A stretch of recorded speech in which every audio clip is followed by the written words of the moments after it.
ملک مصر میں فرعون نامی ایک بہت ہی ظالم بادشاہ ہوا۔ وہ اپنی رعایا پر بہت ظلم کرتا۔ اللہ پاک نے اسے سینکڑوں سال کی لمبی عمر اور بادشاہی دی، لیکن اللہ نے فرعون کی پکڑ تب کی جب اس نے غرور میں آ کر اپنے خدا ہونے کا دعویٰ کر دیا۔ ایک دن نجومیوں نے اسے بتایا کہ ایک ایسا بچہ پیدا ہونے والا ہے جو تیری تخت حکومت کو پلٹ دے گا اور تیری موت کا سبب بنے گا۔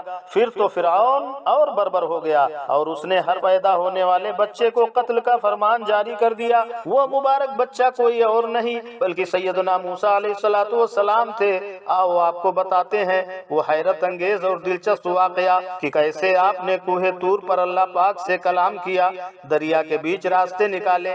آپ کی لاٹھی عصا مبارک کی خصوصیت کیا تھی؟ تابوت سکینہ، سامری جادوگر اور بولنے والی سونے کی گائے اور بہت کچھ۔ آج سے 3300 سال پہلے ایک بادشاہ گزرا جس کا نام فرعون تھا۔ وہ موسیٰ علیہ السلام کی پیدائش سے پہلے اس دنیا میں آیا۔ اللہ تعالیٰ نے اسے مصر کی بادشاہی دی، تمام نعمتوں سے نوازا۔ دریافت شدہ پتھروں کے کتبوں کے مطابق، یعنی وہ تاریخی پتھر جس میں اتہاسک ہسٹری لکھے جاتے ہیں، اس کے مطابق حضرت موسیٰ علیہ السلام کے زمانے کا فرعون رعمیس دوم کا بیٹا منفتح اس کا نام تھا، جس کا دور حکومت حضرت عیسیٰ علیہ السلام سے 1292 سال پہلے شروع ہوا اور 1225 سال پہلے ختم ہوا۔ یہ مصر کے حکمرانوں کا 19واں خاندان تھا۔ حضرت موسیٰ علیہ السلام اسی کے زمانے میں پیدا ہوئے اور اسی کی آغوش میں پرورش پائی۔ فرعون کی حکومت 67 سال تک رہی۔ فرعون بادشاہ سے جب کاہنوں نے بتایا کہ ایک ایسا بچہ پیدا ہوگا جو تیری حکومت کے زوال کا باعث ہوگا، فرعون کو اس بات کی فکر ہوئی اور اس نے بچوں کو مروانا شروع کر دیا۔ جو بچہ کسی کے ہاں پیدا ہوتا وہ اسے مروا دیتا تھا۔ حضرت موسیٰ علیہ السلام جب پیدا ہوئے تو اللہ نے موسیٰ علیہ السلام کے ماں کے دل میں یہ بات ڈالی کہ اسے دودھ پلاؤ اور جب کوئی خطرہ دیکھو تو اسے دریا میں ڈال دو۔ چنانچہ چند روز حضرت موسیٰ علیہ السلام کی ماں نے حضرت کو دودھ پلایا۔ اس عرصہ میں حضرت موسیٰ علیہ السلام نہ روتے تھے، نہ ان کی گود میں حرکت کرتے تھے اور نہ آپ کی بہن کے سوا کسی کو آپ کی ولادت کا علم تھا۔ پھر جب 3 ماہ کا عرصہ گزر گیا تو حضرت موسیٰ علیہ السلام کی ماں کو خطرہ محسوس ہوا تو خدا نے دل میں یہ بات ڈال دی کہ اب موسیٰ کو ایک صندوق میں بند کر کے دریا میں ڈال دے۔ جب حضرت موسیٰ علیہ السلام کی ماں کو کچھ خطرہ محسوس ہوا تو خدا نے دل میں یہ بات ڈال دی کہ اب تو موسیٰ کو ایک صندوق میں بند کر کے دریا میں ڈال دے اور کوئی فکر نہ کر، ہم اسے پھر تمہاری گود میں لے آئیں گے۔ چنانچہ حضرت موسیٰ کی ماں نے ایک صندوق تیار کیا اور اس میں روئی بچھائی اور موسیٰ علیہ السلام کو اس میں رکھ کر صندوق بند کر دیا اور یہ صندوق دریائے نیل میں ڈال دیا۔ اس دریا سے ایک بڑی نہر نکل کر فرعون کے محل میں گزرتی تھی۔ فرعون میں اپنی بیوی آسیہ کے نہر کے کنارے بیٹھا تھا۔ جب ایک صندوق نہر میں آتے دیکھا تو اس نے کنیزوں اور غلاموں کو صندوق نکالنے کا حکم دیا۔ وہ صندوق نکال کر سامنے لایا گیا، کھولا تو اس میں ایک نورانی شکل کا فرزند جس کی پیشانی سے وجاہت و اقبال کے آثار نمودار تھے نظر آیا۔ دیکھتے ہی فرعون کے دل میں ایسی محبت پیدا ہوئی کہ وہ وارفتہ ہو گیا۔ حضرت موسیٰ کو دیکھ کر فرعون کے دل میں محبت پیدا ہوئی اور وہ وارفتہ ہو گیا، لیکن قوم کے لوگوں نے اسے ورغلایا اور کہا کہ ممکن ہے یہی وہ بچہ ہو جس نے آپ کو حکومت کو برباد کرنا ہے۔ چنانچہ فرعون آپ کے قتل پر آمادہ ہو گیا۔ تو فرعون کی بیوی آسیہ جو بڑی نیک خاتون تھی کہنے لگی کہ یہ بچہ میری اور تیری آنکھ کی ٹھنڈک ہے، اسے قتل نہ کر، کیا معلوم یہ کس سرزمین سے بہتا ہوا آیا ہے، اور تجھے جس بچہ سے اندیشہ ہے وہ تو اسی ملک کے بنی اسرائیل سے بتایا گیا ہے۔ آسیہ کی یہ بات فرعون نے مان لی اور حضرت موسیٰ علیہ السلام فرعون کے محل میں رہنے لگے اور فرعون نے آپ کو دودھ پلانے کے لیے دائیاں بلائیں، مگر حضرت موسیٰ علیہ السلام کسی دائی کا دودھ نہ پیتے تھے۔ اب فرعون کو فکر ہوئی کہ اس بچے کے لیے کوئی ایسی دائی ملے جس کا یہ دودھ پینے لگے۔ ادھر حضرت موسیٰ علیہ السلام کی ماں اپنے بچے کی جدائی میں بے قرار تھی اور موسیٰ علیہ السلام کی بہن جس کا نام مریم تھا وہ آپ کے تجسس کرنے اور معلوم کرنے کو کہ صندوق کہاں پہنچا اور آپ کس کے ہاتھ آئے، آپ کی تلاش میں تھی، حتیٰ کہ پتہ چلاتے چلاتے وہ فرعون کے محل میں پہنچ گئی، اور جب معلوم ہوا کہ میرا بھائی اسی محل میں ہے اور کسی دائی کا دودھ نہیں پی رہا، تو فرعون سے کہنے لگی، کیا میں ایک ایسی دائی کی خبر دوں جس کا دودھ یہ بچہ ضرور پیے گا؟ فرعون نے کہا، ہاں ضرور، ایسی دائی کو لاؤ۔ چنانچہ وہ اس کی خواہش پر اپنی والدہ کو بلا لائیں، اور جب وہ آئیں تو حضرت موسیٰ علیہ السلام فرعون کی گود میں تھے اور دودھ کے لیے رو رہے تھے۔ فرعون آپ کو بہلا رہا تھا۔ جب آپ کی والدہ آئیں تو آپ نے ان کی خوشبو پائی اور آپ چپ ہو گئے اور اپنی والدہ کا دودھ پینے لگے۔ سبحان اللہ۔ فرعون کی ایک بیٹی تھی جس کو فلبہری کا مرض تھا، یعنی سفید داغ کا مرض۔ فرعون نے اس کا بڑے بڑے اطباء سے علاج کرایا مگر وہ اچھی نہ ہوئی۔ آخر فرعون نے کاہنوں سے اس کے متعلق پوچھا تو انہوں نے بتایا کہ اس کو شفا دریا سے ملے گی۔ چنانچہ ایک دن فرعون اور اس کی بیوی آسیہ اور فرعون کی بیٹی دریا کے کنارے بیٹھے تھے۔ حضرت موسیٰ علیہ السلام کا صندوق بہتا ہوا آیا۔ جب یہ صندوق فرعون کے سامنے لایا گیا اور کھولا تو موسیٰ علیہ السلام نظر آئے جو اپنے انگوٹھے کو چوس رہے تھے۔ فرعون کی بیوی آسیہ کو موسیٰ علیہ السلام بڑے پیارے لگے اور اس نے انہیں اٹھا لیا، اور فرعون کی بیٹی نے حضرت موسیٰ علیہ السلام کو دیکھا تو اسے بھی یہ نورانی بچہ بڑا پیارا لگا، اور اس نے آپ کے دہنے مبارک کی تھوک مبارک کو لے کر کے اپنے بدن پر مل لی، تو اس تھوک مبارک کے اثر سے فرعون کی بیٹی کا فلبہری کا مرض فوراً جاتا رہا۔ حضرت موسیٰ علیہ السلام فرعون کے محل میں رہنے لگے، پرورش پانے لگے۔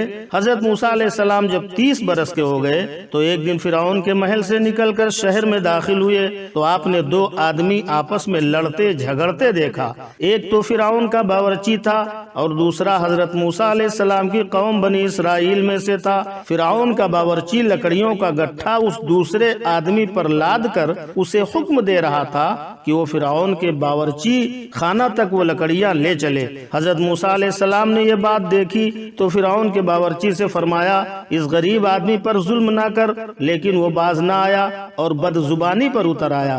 حضرت موسیٰ علیہ السلام نے اسے ایک مکہ مارا تو وہ ایک ہی مکے سے اس فرعونی کا دم نکل گیا اور وہ وہیں ڈھیر ہو گیا۔ حضرت موسیٰ علیہ السلام نے بڑے ہو کر جب حق کا بیان اور فرعون اور فرعونیوں کی گمراہی کا بیان شروع کیا تو بنی اسرائیل کے لوگ آپ کی بات سنتے اور آپ کا اتباع کرتے۔ آپ فرعونیوں کے دین کی مخالفت فرماتے۔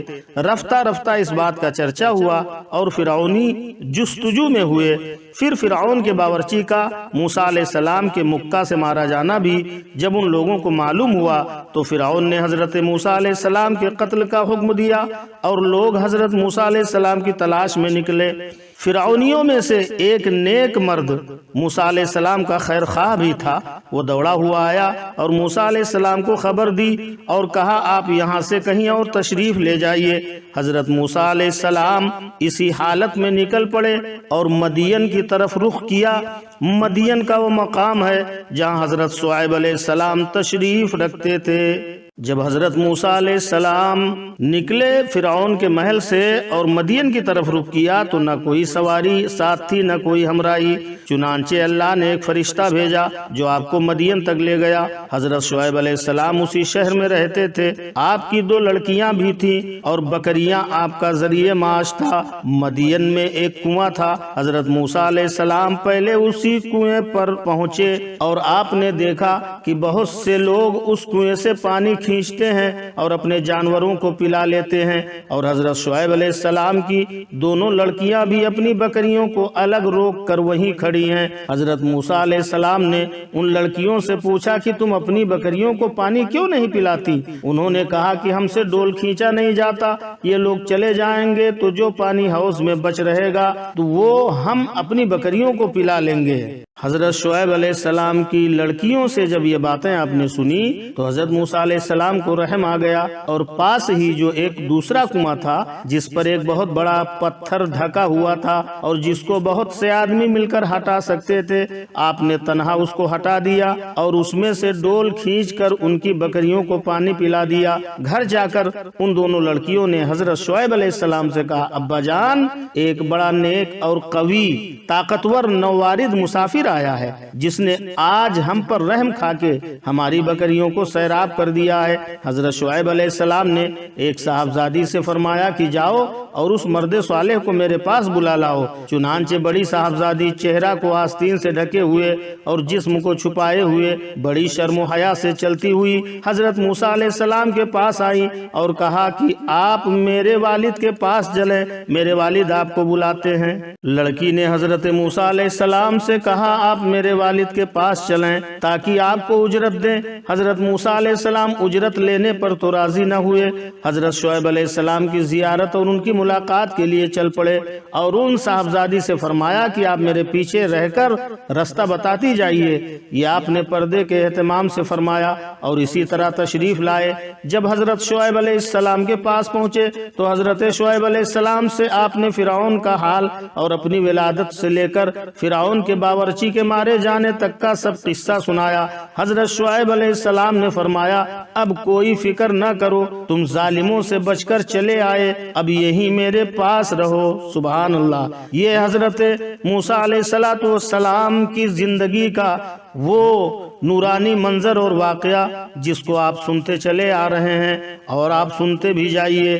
حضرت موسیٰ علیہ السلام حضرت شعیب علیہ السلام کے پاس 10 برس تک رہے اور پھر حضرت شعیب علیہ السلام نے اپنی صاحبزادی کا نکاح حضرت موسیٰ علیہ السلام کے ساتھ کر دیا۔ اتنے عرصہ کے بعد آپ حضرت شعیب علیہ السلام سے اجازت لے کر اپنی والدہ سے ملنے کے لیے مصر کی طرف روانہ ہوئے۔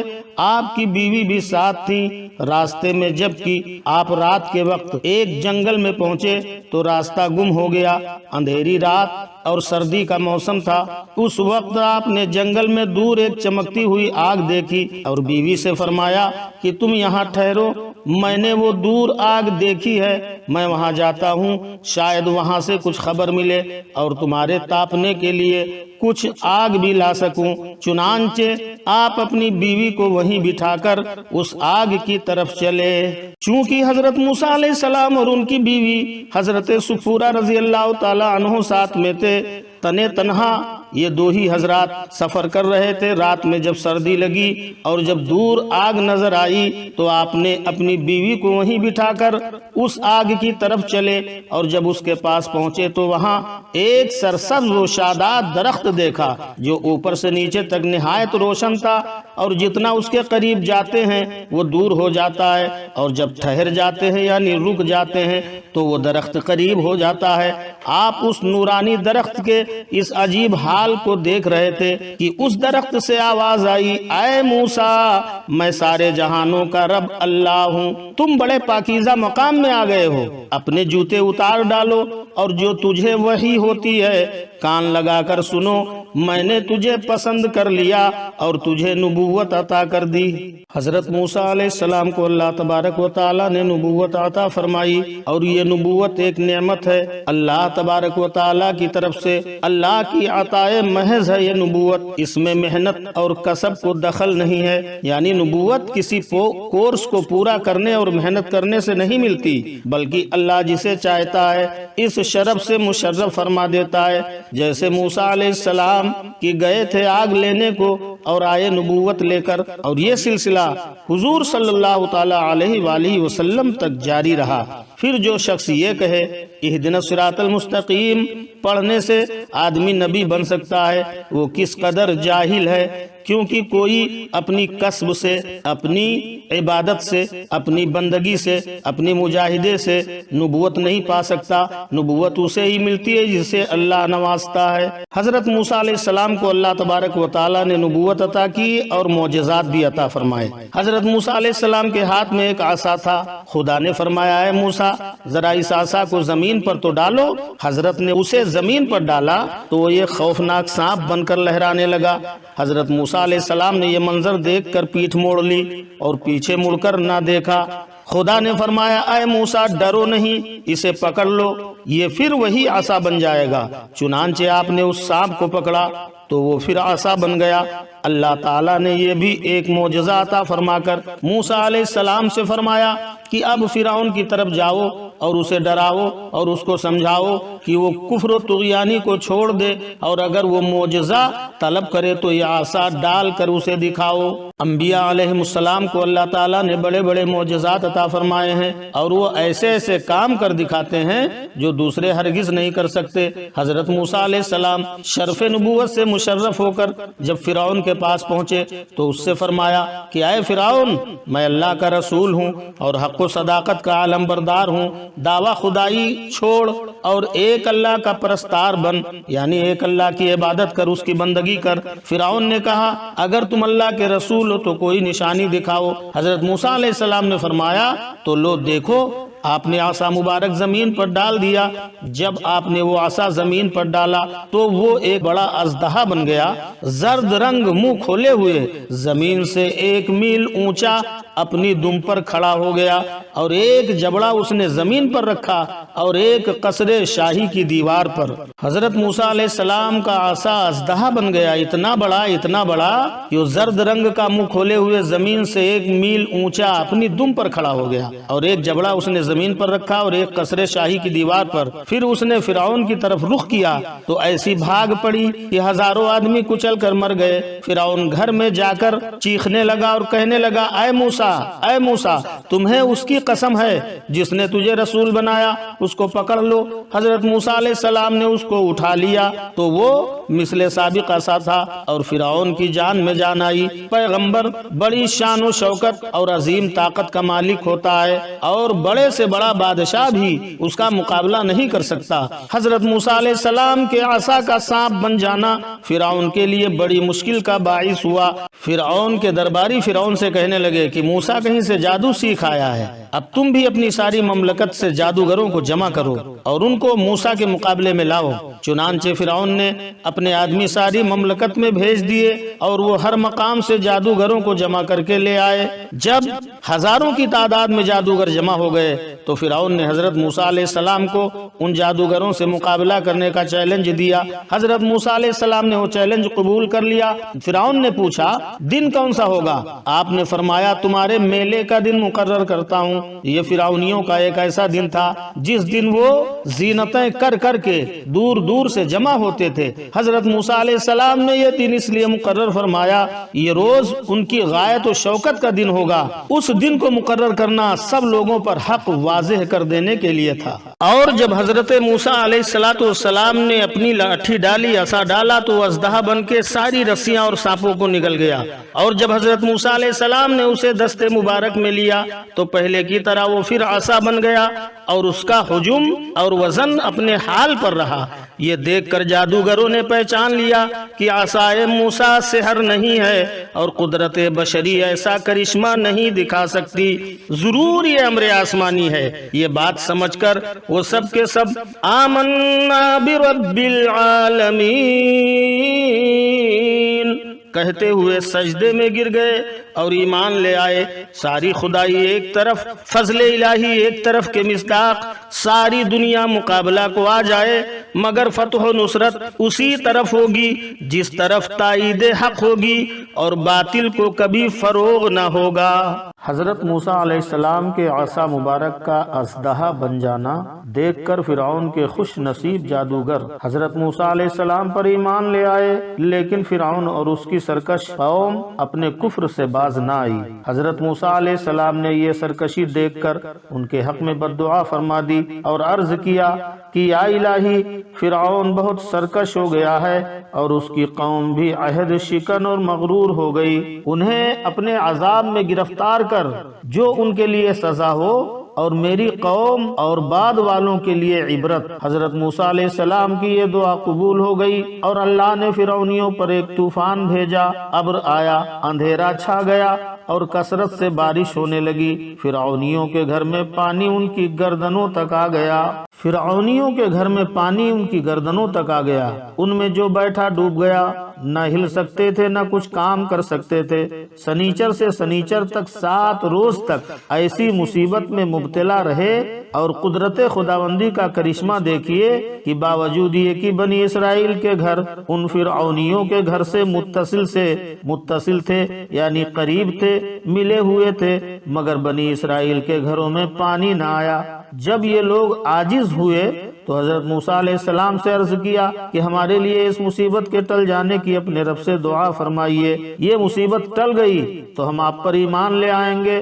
چنانچہ حضرت موسیٰ علیہ السلام نے دعا فرمائی تو طوفان کی مصیبت رفع ہو گئی۔ یہ پانی جو ہمارے لیے موجب حیات ہے، جب عذاب الہی بن کر آ جائے تو ہماری جانوں اور مالوں کے لیے تباہی کا موجب بن جاتا ہے۔ حضرت موسیٰ علیہ السلام نے دعا فرمائی تو پانی کا عذاب ان سے جاتا رہا۔ پتہ چلا کہ پانی کا اس طرح کا سیلاب ہمارے اپنے اعمال بد کا نتیجہ ہوتا ہے، اور یہ بھی معلوم ہوا کہ خدا کے مقبول اور پیاروں کی دعا سے بڑے بڑے عذاب ٹل جاتے ہیں۔ فرعون کی قوم نے حضرت موسیٰ علیہ السلام کو ستایا تو موسیٰ علیہ السلام کی بد دعا سے ان پر پانی کا عذاب آ گیا، جس میں وہ بری طرح گر گئے، اور پھر حضرت موسیٰ ہی سے التجا کرنے لگے کہ اس عذاب سے ٹل جانے کی دعا کیجئے، ہم آپ پر ایمان لے آئیں گے۔ حضرت موسیٰ علیہ السلام نے دعا فرمائی تو پانی کا عذاب ٹل گیا، اور وہی پانی رحمت کی شکل میں تبدیل ہو کر زمین کی سرسبزی و شادابی کا موجب بن گیا۔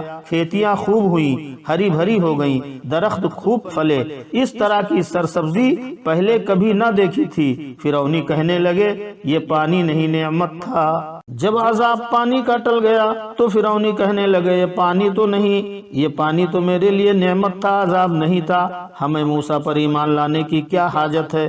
چنانچہ وہ مغرور اپنے عہد سے پھر گئے تو موسیٰ علیہ السلام نے پھر ان کے لیے بد دعا کی، اور 1 مہینہ عافیت سے گزر جانے کے بعد اللہ نے ان پر پھر ٹڈیاں بھیج دی جو کھیتیاں اور درختوں کے پھل حتیٰ کہ فرعونیوں کے دروازے اور چھتیں بھی کھا گئیں۔ اور قدرت حق کا کرشمہ دیکھیے کہ ٹڈیاں فرعونیوں کے گھروں میں تو گھس آئیں مگر بنی اسرائیل کے گھروں میں مطلق نہ گئیں۔ تنگ آ کر ان مغروروں نے حضرت موسیٰ علیہ السلام سے پھر اس عذاب کے بھی ٹل جانے کی التجا کی اور وعدہ کیا کہ یہ بلائیں ٹل جائیں تو ہم ضرور ایمان لے آئیں گے۔ حضرت موسیٰ علیہ السلام نے دعا فرمائی تو ٹڈی کا عذاب بھی دور ہو گیا۔ حضرت موسیٰ علیہ السلام کی دعا سے دوسری بار یہ ٹڈی دل کا عذاب بھی دور ہو گیا، مگر کافروں کا کفر بدستور باقی رہا اور وہ پھر اپنے عہد سے پھر گئے۔ انسان کی حد سے زیادہ سرکشی پر اللہ تعالیٰ کسی کمزور مخلوق سے بھی اسے تباہ کر دیتا ہے، اور غافل انسان مصیبت کے وقت تو اللہ کی طرف رجوع کا عہد کر لیتا ہے، مگر مشکل رفع ہو جانے کے بعد پھر وہی چال بے ڈھنگی اختیار کر لیتا ہے، اور یہ بات بڑی خطرناک ہے۔ حضرت موسیٰ علیہ السلام کی بد دعا سے فرعونیوں پر ٹڈی دل کا عذاب آ گیا، اور وہ فرعونیوں کی سب کھیتیاں، درخت، پھل اور ان کے گھروں کے دروازے اور چھت کھا گئیں۔ فرعونیوں نے عاجز آ کر حضرت موسیٰ علیہ السلام سے یہ عذاب ٹل جانے کی التجا کی اور حضرت موسیٰ پر ایمان لانے کا وعدہ کیا۔ حضرت موسیٰ نے دعا کی اور آپ کی دعا سے عذاب ٹل گیا، مگر فرعونی اپنے عہد پر قائم نہ رہے اور ایمان نہ لائے۔ جب فرعونی ایمان نہ لائے تو اس پر حضرت موسیٰ علیہ السلام نے پھر تیسری بار بد دعا فرمائی اور فرعونیوں پر جوؤں کا عذاب نازل ہو گیا۔ یہ جوئیں فرعونیوں کے کپڑوں میں گھس کر ان کے جسموں کو کاٹتی اور ان کے کھانے میں بھر جاتی تھیں، اور گھن کی شکل میں ان کے گیہوں کی بوریوں میں پھیل کر ان کے گیہوں کو تباہ کرنے لگی۔ اگر کوئی 10 بوری گندم چکی پر لے جاتا تو 3 سیر واپس لاتا، اور فرعونیوں کے جسموں پر اس کثرت سے چلنے لگی کہ ان کے بال، بھویں، پلکیں چاٹ کر کے جسم پر چیچک کی طرح داغ کر دیے اور انہیں سونا دشوار کر دیا۔ یہ مصیبت دیکھ کر انہوں نے حضرت موسیٰ علیہ السلام سے یہ بلائیں ٹل جانے کی التجا کی اور ایمان لانے کا وعدہ کیا۔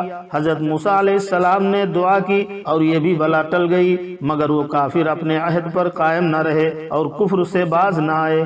حضرت موسیٰ علیہ السلام کی دعا سے پھر جوؤں کا عذاب ان سے ٹل گیا، پھر بھی وہ کافر ایمان نہ لائے تو حضرت موسیٰ علیہ السلام نے پھر ان کے لیے بد دعا کر دی تو اللہ تعالیٰ نے ان پر مینڈکوں کا عذاب نازل کیا، اور حال یہ ہوا کہ آدمی بیٹھتا تھا تو اس کی گود میں مینڈک بھر جاتے تھے، بات کرنے کے لیے منہ کھولتا تو مینڈک کود کر منہ میں پہنچتا تھا، ہانڈیوں میں مینڈک، کھانوں میں مینڈک، چولہوں میں مینڈک بھر جاتے تھے اور آگ بجھ جاتی تھی، لیٹتے تو مینڈک اوپر سوار ہو جاتے تھے۔ اس مصیبت سے فرعونی رو پڑے۔ حضرت موسیٰ علیہ السلام سے عرض کیا کہ اب کی بار ہم اپنے عہد پر قائم رہیں گے اور پکی توبہ کرتے ہیں، ہم پر سے مصیبت ٹالیے۔ حضرت موسیٰ علیہ السلام نے پھر دعا فرمائی اور یہ عذاب بھی رفع ہوا، مگر تماشا دیکھیے کہ وہ کافر پھر بھی اپنے عہد پر قائم نہ رہے اور اپنے اپنے کفر پر بدستور ڈٹے رہے۔ حضرت موسیٰ علیہ السلام کی بددعا سے فرعونیوں پر جوؤں اور مینڈکوں کا عذاب نازل ہوا اور پھر آپ کی دعا سے وہ عذاب دفع ہو گیا،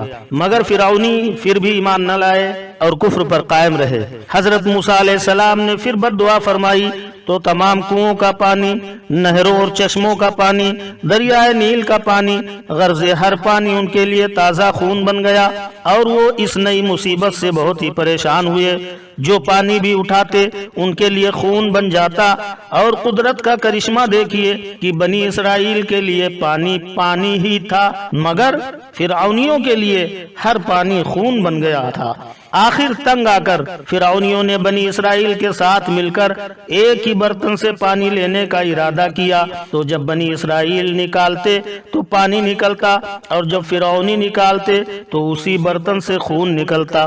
جب بنی اسرائیل پانی نکالتے تو پانی نکلتا، اور جب فرعونی پانی نکالتے تو اسی برتن سے خون نکلتا، یہاں تک کہ فرعونی عورتیں پیاس سے تنگ آ کر بنی اسرائیل کی عورتوں کے پاس آئیں اور ان سے پانی مانگا، تو وہ پانی ان کے برتن میں آتے ہی خون ہو گیا۔ تو فرعونی عورت کہنے لگی کہ پانی اپنے منہ میں لے کر میرے منہ میں کلی کر دے۔ جب تک وہ پانی بنی اسرائیل کی عورت کے منہ میں رہا پانی تھا، اور جب فرعونی عورت کے منہ میں پہنچتا تو خون ہو گیا۔ فرعون خود پیاس سے لاچار ہوا تو اس نے تر درختوں کی رطوبت چوسی، وہ رطوبت منہ میں پہنچتے ہی خون بن گئی۔ اس قہر الہی سے عاجز آ کر فرعونیوں نے پھر حضرت موسیٰ علیہ السلام سے التجا کی کہ ایک مرتبہ اور دعا کیجئے اور اس عذاب کو بھی ٹالیے، پھر ہم یقیناً آپ پر ایمان لے آئیں گے۔ چنانچہ حضرت موسیٰ علیہ السلام نے دعا فرمائی اور وہ نبی اللہ اکبر کہ جو اللہ کی بارگاہ میں اتنا مقبول ہو کہ اللہ جس سے کلام کرے تو اس کی دعا کو کیوں رد فرمائے گا، کبھی رد نہیں فرماتا، بلکہ اللہ تبارک و تعالی حضرت موسیٰ علیہ السلام کی دعا کو قبول فرماتا۔ حضرت موسیٰ علیہ السلام نے دعا فرمائی اور ان پر سے یہ عذاب بھی رفع ہو گیا، یعنی جو پانی خون بن جاتا تھا وہ خون بننا ختم ہو گیا، اب پانی پانی ہی کی طرح نظر آنے لگا۔ اب پی رہے ہیں تو پانی، دیکھ رہے ہیں تو پانی، منہ میں جاتا ہے تو پانی، کیونکہ یہ اللہ کے کلیم حضرت موسیٰ علیہ السلام کی دعا، مگر وہ بے ایمان پھر بھی اپنے عہد پر قائم نہ رہے۔ خدا تعالیٰ اپنے نافرمان بندوں کو بار بار مہلت دیتا ہے تاکہ وہ سنبھل جائیں، مگر کفر آشنا بندے اس مہلت سے فائدہ نہیں اٹھاتے اور بدستور اپنے کفر پر قائم رہتے ہیں اور نقصان اٹھاتے۔ حضرت موسیٰ علیہ السلام فرعون اور فرعونیوں کے ایمان لانے سے مایوس ہو گئے تو آپ نے ان کی ہلاکت کی دعا کی اور کہا، اے رب ہمارے، ان کے مال برباد کر دے اور ان کے دل سخت کر دے کہ ایمان نہ لائیں جب تک دردناک عذاب نہ دیکھ لیں۔ حضرت موسیٰ علیہ السلام یہ دعا عرض کرتے ہیں بارگاہ الہی میں فوراً قبول ہوئی، اور خدا نے انہیں حکم دیا کہ وہ بنی اسرائیل کو لے کر راتوں رات شہر سے نکل جائیں۔ چنانچہ حضرت موسیٰ علیہ السلام نے اپنی قوم کو نکل چلنے کا حکم سنایا، اور بنی اسرائیل کی عورتیں فرعونیوں کی عورتوں کے پاس گئی اور ان سے کہنے لگیں کہ ہمیں ایک میلہ میں شریک ہونا ہے، وہاں پہن کر جانے کے لیے ہمیں مستعار طور پر اپنے زیورات دے دو۔ چنانچہ فرعونی عورتوں نے اپنے اپنے زیورات ان بنی اسرائیل کی عورتوں کو دے دیے۔ وَلَقَدْ أَوْحَيْنَا إِلَى مُوسَىٰ أَنْ أَسْرِ بِعِبَادِي فَاضْرِبْ لَهُمْ طَرِيقًا فِي الْبَحْرِ يَبَسًا لَا تَخَافُ دَرَكًا وَلَا تَخْشَىٰ۔ پارہ 16 سورہ طٰہٰ آیت نمبر 77۔ اور بے شک ہم نے موسیٰ علیہ السلام کو وحی کی کہ راتوں رات میرے بندے کو لے چل اور ان کے لیے دریا میں خشک راستہ نکال دے، تجھے ڈر نہ ہوگا فرعون آلے اور نہ خطرہ۔ موسیٰ علیہ السلام کو رب تعالیٰ نے حکم دیا کہ بنی اسرائیل کو رات میں مصر سے نکال کر لے جاؤ، یعنی اب بنی اسرائیل کی نجات اور فرعون اور اس کی قوم کی تباہی کا وقت آ چکا ہے۔ اور پھر سب بنی اسرائیل عورتوں اور بچوں سمیت حضرت موسیٰ علیہ السلام کے ساتھ راتوں رات ہی نکل گئے۔ ان سب مردوں، عورتوں اور چھوٹوں بڑوں کی تعداد 6 لاکھ تھی۔ رات کو نکالنے کا حکم دیا تاکہ بنی اسرائیل کا اجتماع دشمن کے سامنے نہ ہو۔ اور وہ ان کی مراد کی تکمیل میں مانع نہ بنے، یعنی رکاوٹ نہ بنے۔ رات کو نکالنے کی دوسری وجہ یہ بھی تھی کہ فرعون اور اس کا لشکر ان کا پیچھا کر کے ان کو روک نہ سکے، اور فرعون کے عظیم لشکر کو دیکھ کر بنی اسرائیل خوف نہ کریں۔ چاندنی رات میں موسیٰ علیہ السلام اپنی قوم کو ساتھ لے کر چلے۔ بنی اسرائیل کے پاس کافی مقدار میں سونے اور چاندی کے زیورات بھی تھے جو انہوں نے قبطیوں سے مانگ کر لیے ہوئے تھے کہ ہم انہیں اپنی عید میں استعمال کریں گے۔ وہ پہلے بھی ان سے زیورات لیتے رہتے تھے۔ یوسف علیہ السلام نے وصیت فرمائی تھی کہ جب تم مصر سے نکلو تو میرا تابوت بھی ساتھ لے کر جانا۔ تو موسیٰ علیہ السلام نے آپ کی وصیت کے مطابق ایک بوڑھی عورت کی نشاندہی پر وہ تابوت نکال کر خود بنفس نفیس اٹھایا۔ ابن ابی حاتم حضرت ابو موسیٰ اشعری سے ایک روایت نقل فرماتے ہیں کہ رسول اللہ صلی اللہ تعالی علیہ وسلم ایک دیہاتی کے پاس ایک مرتبہ ٹھہرے۔ اس نے حضور کی مہمان نوازی کی اور بہت تعظیم و تکریم کی۔ آپ صلی اللہ علیہ وسلم نے فرمایا تم کبھی میرے پاس آنا۔ تو وہ دیہاتی ایک مرتبہ آپ کی خدمت میں حاضر ہوا تو آپ صلی اللہ علیہ وسلم نے فرمایا تمہیں کس چیز کی ضرورت ہے کہ میں تمہیں عطا کروں؟ اس نے کہا ایک اونٹنی جس پر کجاوا پڑا ہوا ہو اور ایک دودھ دینے والی بکری جس کا دودھ میرے گھر والے پئیں۔ جب اس عرابی نے یہ مانگا کہ ایک اونٹنی جس پر کجاوا پڑا ہوا ہو اور ایک دودھ دینے والی بکری جس کا دودھ میرے گھر والے پئیں، تو حضور صلی اللہ علیہ وسلم نے فرمایا تو بنی اسرائیل کی بوڑھی عورت سے بھی گر گیا، اس نے تو جنت طلب کی تھی۔ صحابہ کرام رضوان اللہ تعالی علیہ مجمعین نے پوچھا یا رسول اللہ صلی اللہ تعالی علیہ وسلم بنی اسرائیل کی بوڑھی عورت کا کیا واقعہ ہے؟ تو آپ صلی اللہ علیہ وسلم نے فرمایا جب موسیٰ علیہ السلام اپنی قوم کو ساتھ لے کر چلے تو راستہ بھول گئے۔ اس پر حیرانگی سے ایک دوسرے سے پوچھنے لگے یہ کیا ہوا؟ کچھ لوگوں کو حضرت یوسف علیہ السلام کی وصیت کا علم تھا تو انہوں نے کہا کہ یوسف علیہ السلام نے اپنی وفات کے وقت ہمارے آباء و اجداد سے پختہ وعدہ لیا تھا کہ مصر سے نکلتے وقت میرا تابوت ضرور ساتھ لے جانا۔ ہمارے بھولنے کی یہی وجہ ہو سکتی ہے۔ حضرت موسیٰ علیہ السلام نے فرمایا تم میں سے کون ہے جو یوسف علیہ السلام کی قبر کو جانتا ہے؟ انہوں نے بتایا کہ ہم میں سے ایک بوڑھی عورت کے علاوہ کوئی بھی نہیں جانتا کہ یوسف علیہ السلام کی قبر کہاں ہے۔ اس نے کہا میں اس وقت تک نہیں بتاؤں گی جب تک میری ایک شرط نہ پوری کرو۔ حضرت موسیٰ علیہ السلام نے پوچھا وہ کیا شرط ہے؟ اس نے کہا میری صرف یہ خواہش ہے کہ میں جنت میں آپ کے ساتھ رہوں۔ سبحان اللہ۔ موسیٰ علیہ السلام کچھ سوچ میں پڑے تو اللہ تعالیٰ نے آپ کی طرف وحی نازل کی کہ آئے موسیٰ اس سے وعدہ کر لو۔ آپ نے کہا ٹھیک ہے تمہاری درخواست منظور ہے۔ موسیٰ علیہ السلام جب اس عورت کے ساتھ چلے تو اس نے آپ کی قبر کی نشاندہی کی۔ جب یوسف علیہ السلام کے تابوت کو نکالا گیا تو اندھیری رات روشن ہو گئی، اس طرح انہیں راستہ مل گیا۔ سبحان اللہ۔ فرعون نے جب دیکھا کہ بنی اسرائیل موجود نہیں ہیں تو بہت غصے میں ہوا۔ اس نے ہر طرف اپنے کارندے دوڑا کر اپنی فوجوں، لشکروں اور اپنے تمام حامیوں کو جمع کر لیا اور کہنے لگا کہ بنی اسرائیل ہمارے مقابلہ میں ایک چھوٹی سی جماعت ہے، وہ ہمیشہ غیظ و غضب کو بھڑکاتے رہتے ہیں۔ میں چاہتا ہوں کہ ان کو مکمل طور پر تباہ و برباد کر دیا جائے۔ اللہ تعالیٰ نے فرعون اور اس کو برباد کرنے کے لیے ان کے دلوں میں یہ بات ثابت کر دی کہ سب لوگ بنی اسرائیل کا پیچھا کر کے ان کا مکمل صفایا کر دو۔ اس طرح اللہ تعالیٰ نے اپنی حکمت کاملہ سے ان تمام فرعونیوں کو برباد کر کے اپنا وعدہ پورا فرما دیا۔ فرعون کو ماننے والے تمام اس کے کہنے پر اپنی نعمتوں، اپنے اعلیٰ قسم کے مکانات، پھلدار درختوں کے باغات اور تمام اپنا سب سامان عیش و عشرت چھوڑ کر بظاہر بنی اسرائیل کو تباہ کرنے کے لیے چلے جو در حقیقت اپنی ہی بربادی کی طرف چل رہے تھے۔ فرعون کے کہنے پر سب لوگ جمع ہو کر بنی اسرائیل کے تعاقب میں چل پڑے۔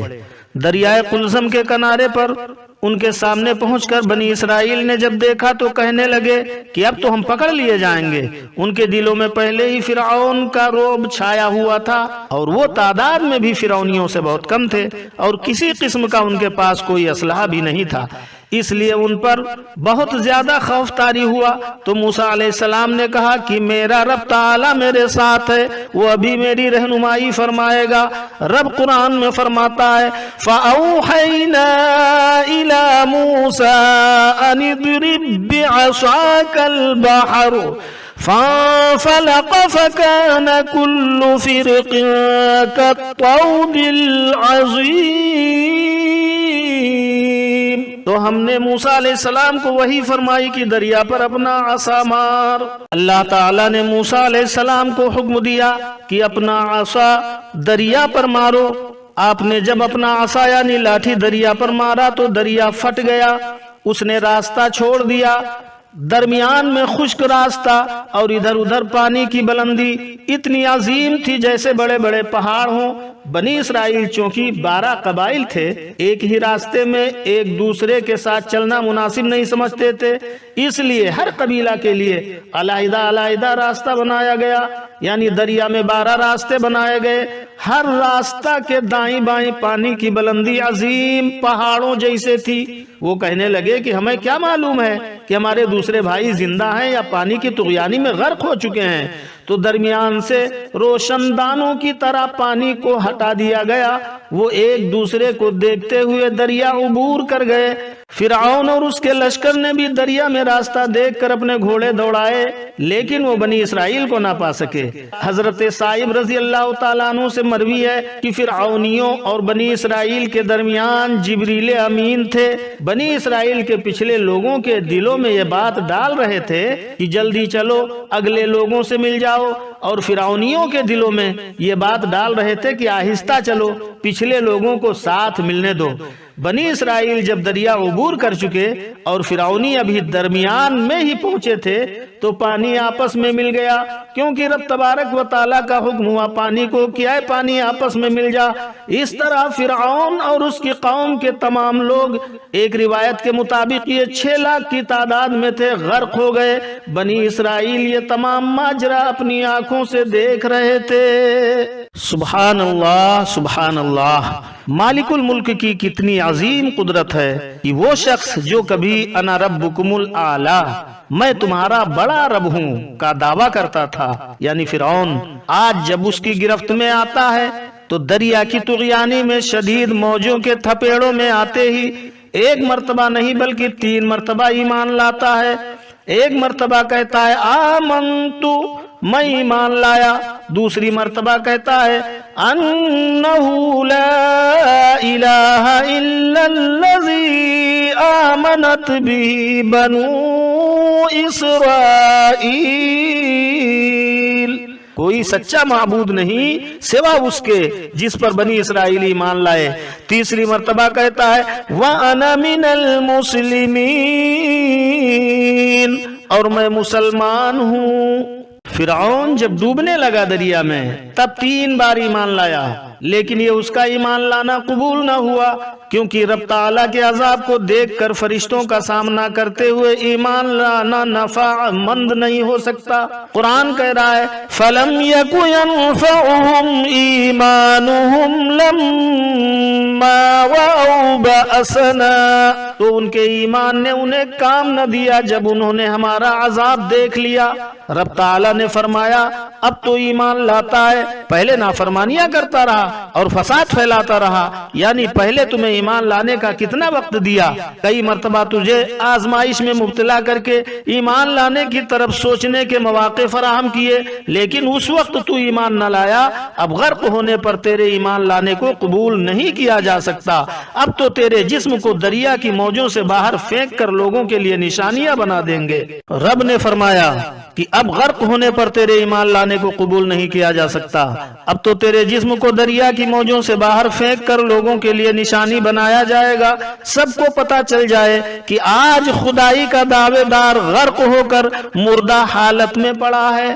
خدائے حقیقی تو وہ ہو سکتا ہے جو ہمیشہ کے لیے قائم و دائم ہے۔ اللہ تعالیٰ نے جب بنی اسرائیل کے دشمنوں کو ہلاک کر دیا جس کا وہ مشاہدہ کر رہے تھے، انہیں دریا سے سلامتی سے گزار دیا۔ حق تو یہ تھا کہ بنی اسرائیل اللہ تعالیٰ کا شکریہ ادا کرتے، اس کے سجدے کرتے، اس کی بندگی کرتے، لیکن رب تعالیٰ نے ان کی جہالت کا تذکرہ فرمایا کہ وہ کتنے جاہل اور ناشکرے لوگ تھے کہ وہ بت پرستوں کو دیکھ کر کہنے لگے کہ ہمیں بھی ایسا خدا بنا دو۔ بنی اسرائیل نے جو بت دیکھے تھے وہ گائے کی شکل کے تھے۔ بت پرستی کی طرف ان کے میلان کو دیکھ کر ہی سامری نے انہیں بچھڑے کی پوجا پر لگا دیا تھا۔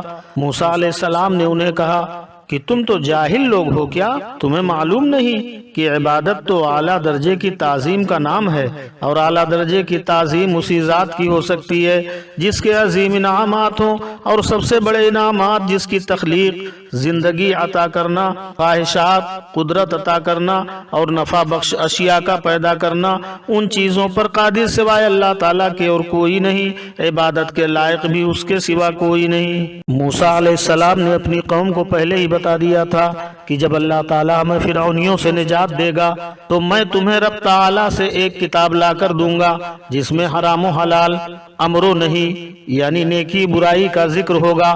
اسی وعدے کے مطابق آپ اللہ تعالیٰ کے حکم سے توراۃ لینے کے لیے کوہ طور پر آئے۔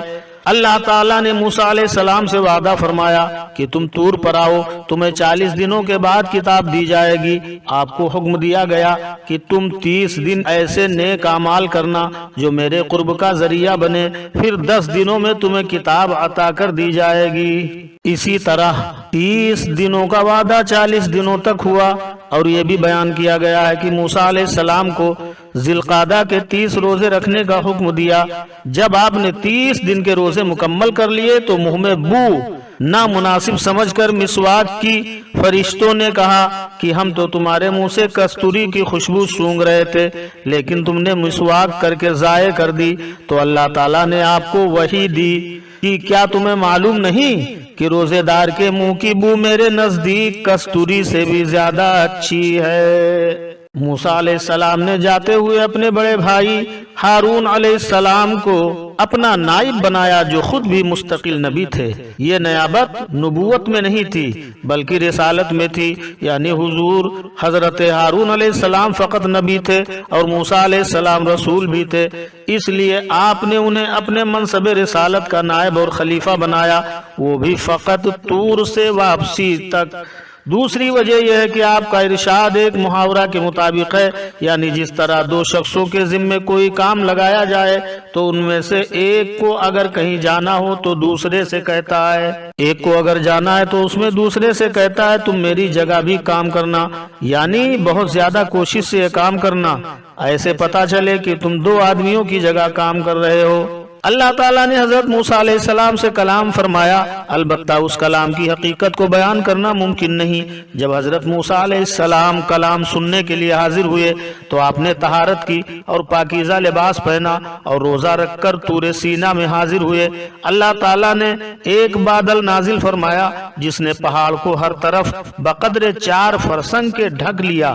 شیاطین اور زمین کے جانور یہاں تک کہ ساتھ رہنے والے فرشتے تک وہاں سے علیحدہ کر دیے گئے، اور حضرت موسیٰ علیہ السلام کے لیے آسمان کھول دیا گیا تو آپ نے فرشتوں کو دیکھا اور آپ نے عرش معلیٰ کو دیکھا، لوح محفوظ کو دیکھا۔ اللہ تعالیٰ نے آپ سے کلام فرمایا، آپ نے اس کی بارگاہ میں اپنے معروضات پیش کیے۔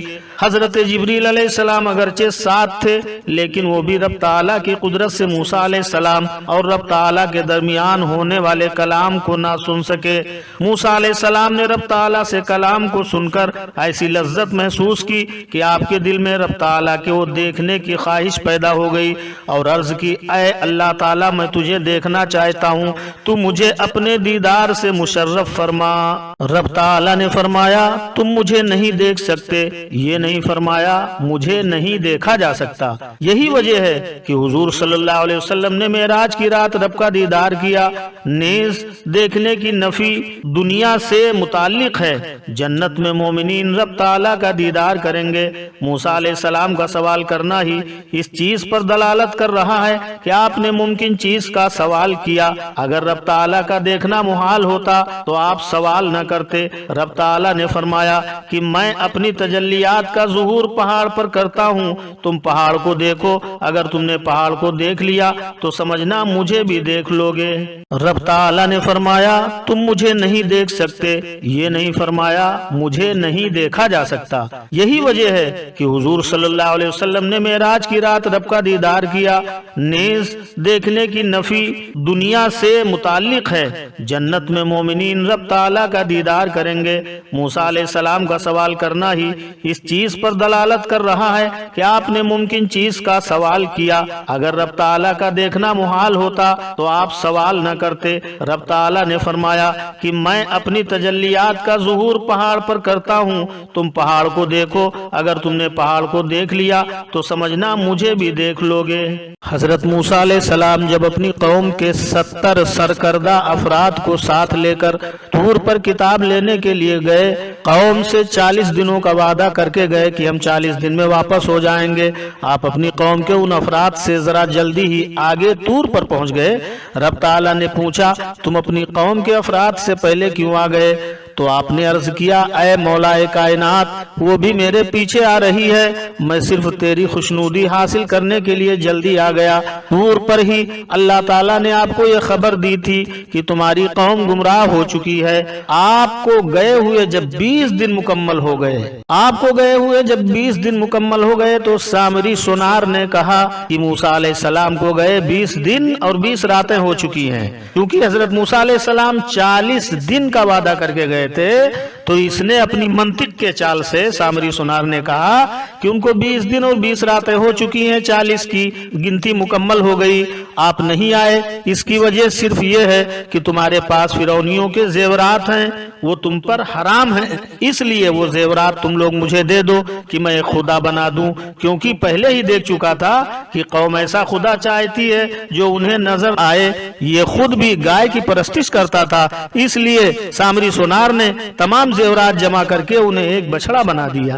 چونکہ فرعون کے لشکر نے اپنے گھوڑوں کو دریا میں ڈالنے سے سوچ و بچار شروع کر دی تھی، تو جبریل علیہ السلام ایک گھوڑی پر سوار ہو کر آئے۔ وہ جہاں قدم رکھتی تھی وہاں سبز گھاس پیدا ہو جاتی۔ سامری سونار نے یہ ماجرا دیکھ لیا تھا، اس لیے اس نے گھوڑی کے سم کے نیچے سے مٹی اٹھا کر محفوظ کر لی تھی، وہی مٹی بچڑے کے ڈھانچے میں ڈال دی تھی، جس کی وجہ سے اس میں اثر حیات پیدا ہو گیا اور وہ گائے کی طرح ڈکارنے لگا۔ سامری سے جب حضرت موسیٰ نے پوچھا سامری تو نے ایسا کیوں کیا؟ اس نے کہا میں نے وہ دیکھا جو لوگوں نے نہ دیکھا، تو ایک مٹھی بھر لی فرشتے کے نشان سے، پھر اسے ڈال دیا اور میرے جی کو یہی بھلا لگا۔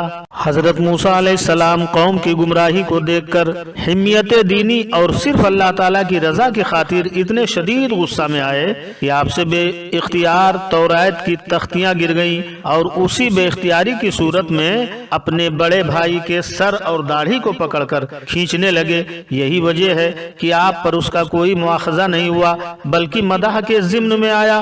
آخر کار بھائی کے عذر پیش کرنے پر ان کی دلجوئی کے لیے رب تعالیٰ کے حضور دعا کی اے اللہ تعالیٰ مجھ سے غصہ کی حالت میں کوئی کوتاہی ہوئی ہو یا میرے بھائی سے قوم سے عاجز آنے کی وجہ سے کوئی کوتاہی ہوئی ہو تو معاف فرما دے۔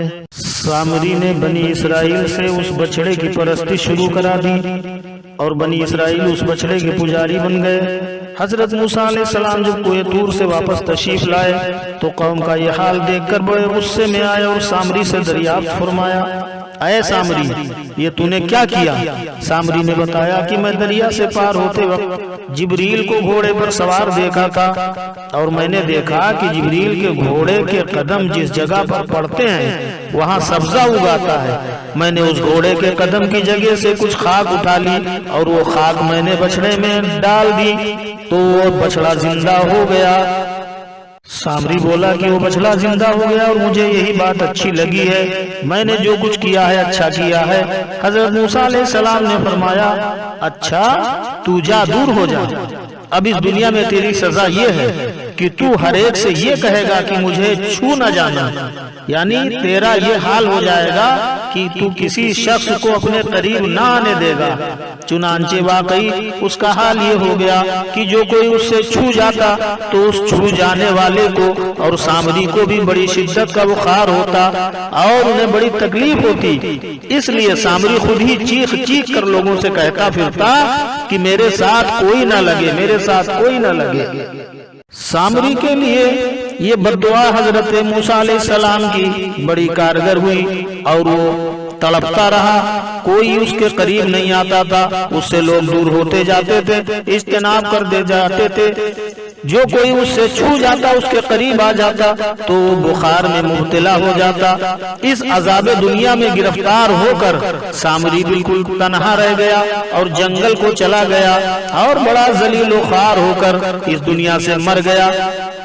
سامری کے لیے یہ بددعا حضرت موسیٰ علیہ السلام کی بڑی کارگر ہوئی اور وہ تڑپتا رہا، کوئی اس کے قریب نہیں آتا تھا، اس سے لوگ دور ہوتے جاتے تھے، اجتناب کر دے جاتے تھے، جو کوئی اس سے چھو جاتا اس کے قریب آ جاتا تو وہ بخار میں مبتلا ہو جاتا۔ اس عذاب دنیا میں گرفتار ہو کر سامری بالکل تنہا رہ گیا اور جنگل کو چلا گیا اور بڑا ذلیل و خوار ہو کر اس دنیا سے مر گیا۔ الغرض موسیٰ علیہ السلام نے قوم کو حکم دیا، انکم ظلمتم انفسکم، کہ تم نے بچڑے کی پوجا کر کے اپنی جانوں پر ظلم کیا، اب تم اپنے رب تعالیٰ کے حضور توجہ کرو، اور تمہاری توبہ کی صورت یہ ہے کہ تم آپس میں ایک دوسرے کو قتل کرو۔ چنانچہ توبہ کرنے والوں نے اسی طرح توبہ کی کہ ہر ایک کے ہاتھ میں تلوار تھی، بلا امتیاز ہر ایک نے دوسرے کو قتل کیا۔ اللہ تعالیٰ نے ان کی توبہ قبول فرمائی اور ہر قاتل و مقتول نے شہادت کا مرتبہ پایا۔ موسیٰ علیہ السلام نے اس بچڑے کو ذبح کر کے اس کا خون بہایا، وہ بچڑا جو سامری سونار نے بنایا تھا، اور ہڈیوں کا ریتی سے برادہ کر کے جلا دیا اور خاکستر پانی میں بہا دی۔ موسیٰ علیہ السلام کا بچڑے کو ذبح کر کے اس کا خون بہانا اس بات کی دلیل ہے کہ سونے چاندی کی دھات سے بنا ہوا اس کا جسم گوشت اور ہڈیوں میں تبدیل ہو گیا اور اس میں حیات پیدا ہو گئی۔ بعض نے کہا کہ ریتی سے اس کا برادہ کرنا اس بات کی دلیل ہے کہ اس کا جسم دھات سے گوشت اور ہڈیوں میں تبدیل نہیں ہوا، لیکن یہ دلیل اس لیے ضعیف ہے کہ دھات کا ہی برادہ نہیں کیا جاتا بلکہ ریتی سے ہڈی کا برادہ بھی کیا جاتا ہے۔ بچڑے کی پوجا کرنے اور موسیٰ علیہ السلام کی سرزنش کرنے کے بعد وہ لوگ بہت پشیمان ہوئے، تو اللہ تعالیٰ نے حضرت موسیٰ علیہ السلام کو حکم دیا کہ آپ اپنی قوم کے بہترین 70 افراد کو ساتھ لے کر طور پر آ جائیں تاکہ وہ تمام قوم کی طرف سے بچڑے کی پوجا کے جرم کی معافی طلب کریں۔ آپ ان کو جب ساتھ لے کر گئے تو انہوں نے کہا، اے موسیٰ علیہ السلام تم اپنے رب تعالیٰ سے سوال کرو یہاں تک کہ ہم بھی اس کے کلام کو سنیں۔ موسیٰ علیہ السلام نے رب تعالیٰ کے حضور عرض کیا تو اسے قبول کر لیا گیا۔ جب آپ پہاڑ کے قریب پہنچے تو ستون کی شکل میں بادل نمودار ہوا جس نے تمام پہاڑ کو اپنی لپیٹ میں لے لیا۔ حضرت موسیٰ علیہ السلام اس بادل کے قریب ہوئے یہاں تک کہ اس میں داخل ہو گئے۔ موسیٰ علیہ السلام نے جب اپنے رب تعالیٰ سے کلام کیا تو آپ کی پیشانی سے ایک نور چمکنے لگا۔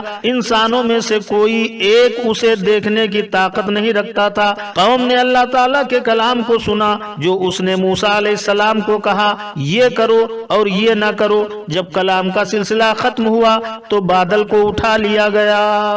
قوم نے کہا، لن نؤمن لک حتی نری اللہ جہرہ، ہم ہرگز تمہارا یقین نہیں کریں گے جب تک اللہ تعالیٰ کو ظاہر نہیں دیکھ لیں گے۔ تو ان کے اوپر اللہ کا ایک غضب ہوا، ان کو بجلی کی کڑک نے اپنی گرفت میں لے لیا اور سب مر گئے۔